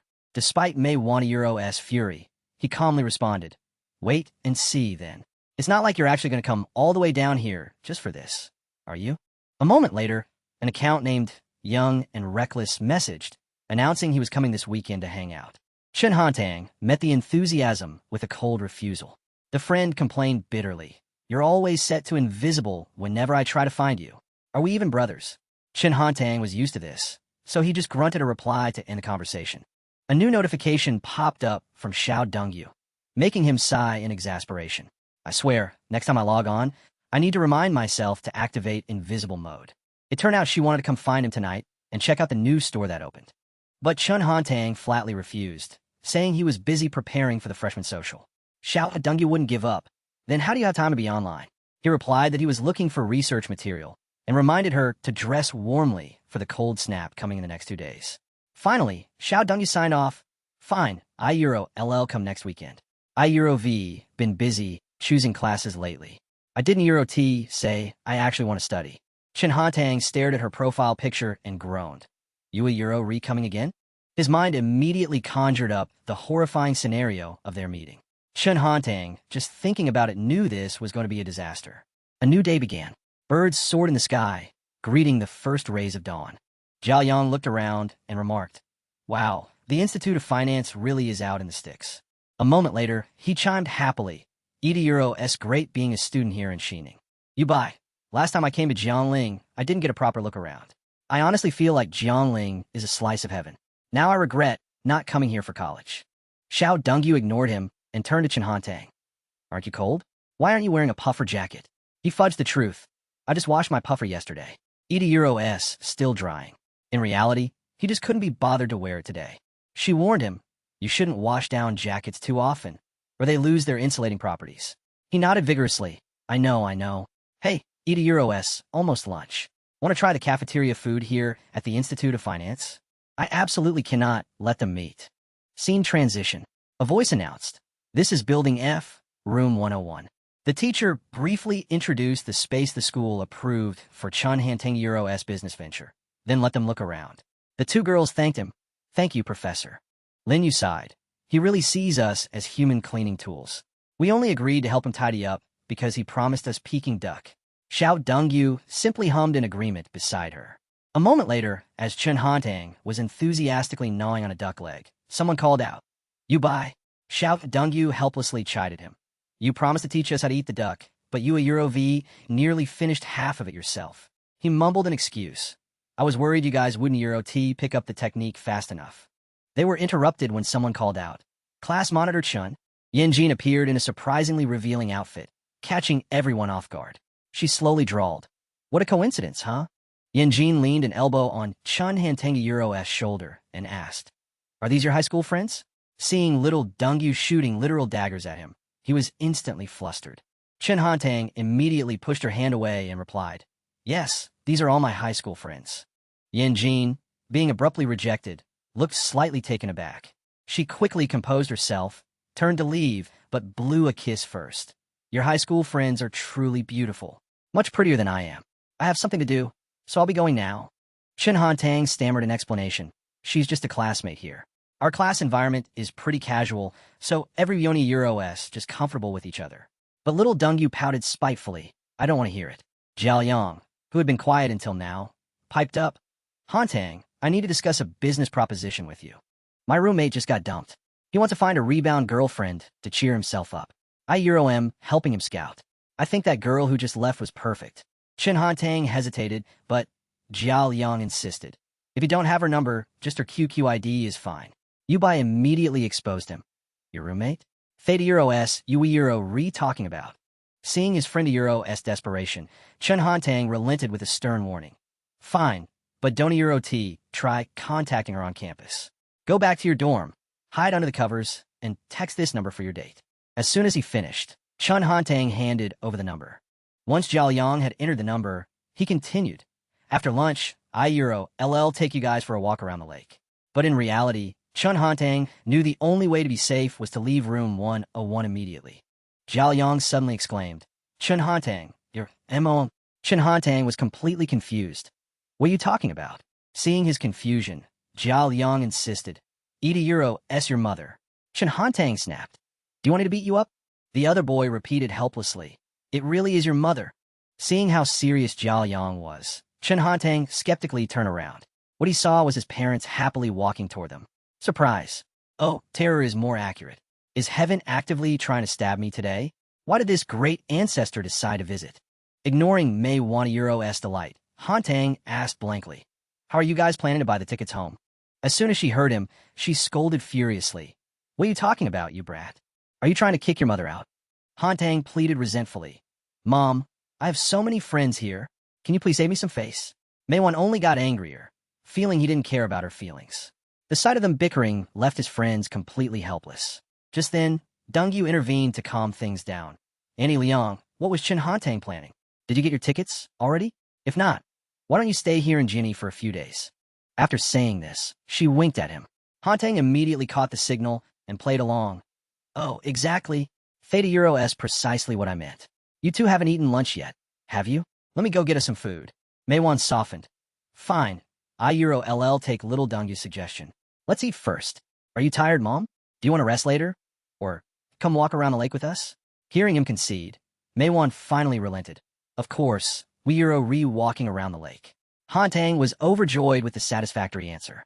Just then, his phone started ringing. As soon as he pulled out the phone, he was caught by Yubiro's sharp, hawk-like gaze. Yubai. Chen HanSheng, I thought this was a brand new phone model. HanSheng internally cursed him for being so nosy. Hearing Yubai, Maywan whirled around and demanded, Theta Euro-S right.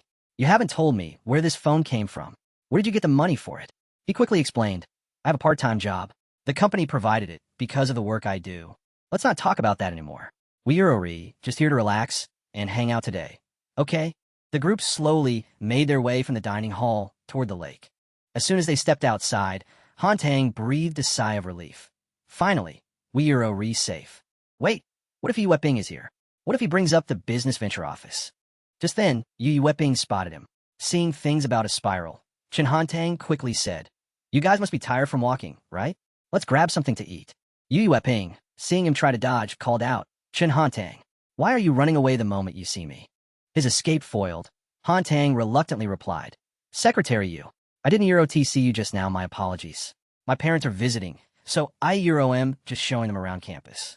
Hearing this, Secretary Yu cheerfully suggested, Why don't you take them to the business venture office? They rarely come here for a visit. Maywan immediately reacted, A business venture office? Chen HanSheng agonizingly clutched his head in protest. But his protests were useless.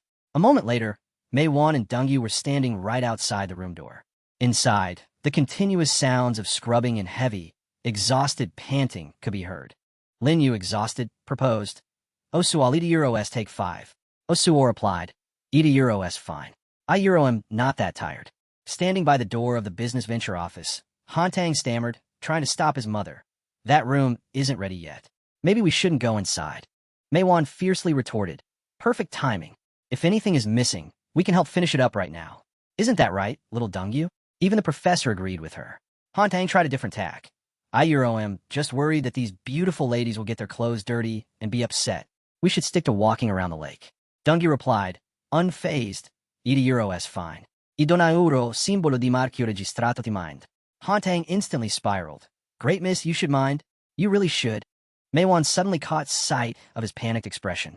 Then she asked suspiciously, Are you hiding something in there you don't want anyone to see? Recognizing the danger, he immediately denied it vehemently. How could I be? Maywan walked straight toward the door and replied, You better not be. Just as her hand reached for the doorknob, the door was pulled open from the inside. A girl opened the door and stepped out, causing May Waneuro's eyes to widen in shock. Lin Yu nervously asked, Who are you? Seeing her, he quickly explained, I brought my parents and some high school friends to take a quick peek inside. Xiao Dongyu fumed internally. Chen HanSheng really is too much. He stepped forward and asked, Are you guys finished cleaning up? But mentally, he was begging that Osuo had finished and already left. When she confirmed it, he instantly beamed with relief. That's great. Thanks so much. Lin Yu surveyed the group standing before her, then paused thoughtfully. A moment later, she blurted out, But my roommate is still inside, putting away the cleaning supplies. Hearing this news, Chen HanSheng's facade completely crumbled. Sweat immediately beaded on his frantic face. Chen HanSheng frantically tried to shift the attention.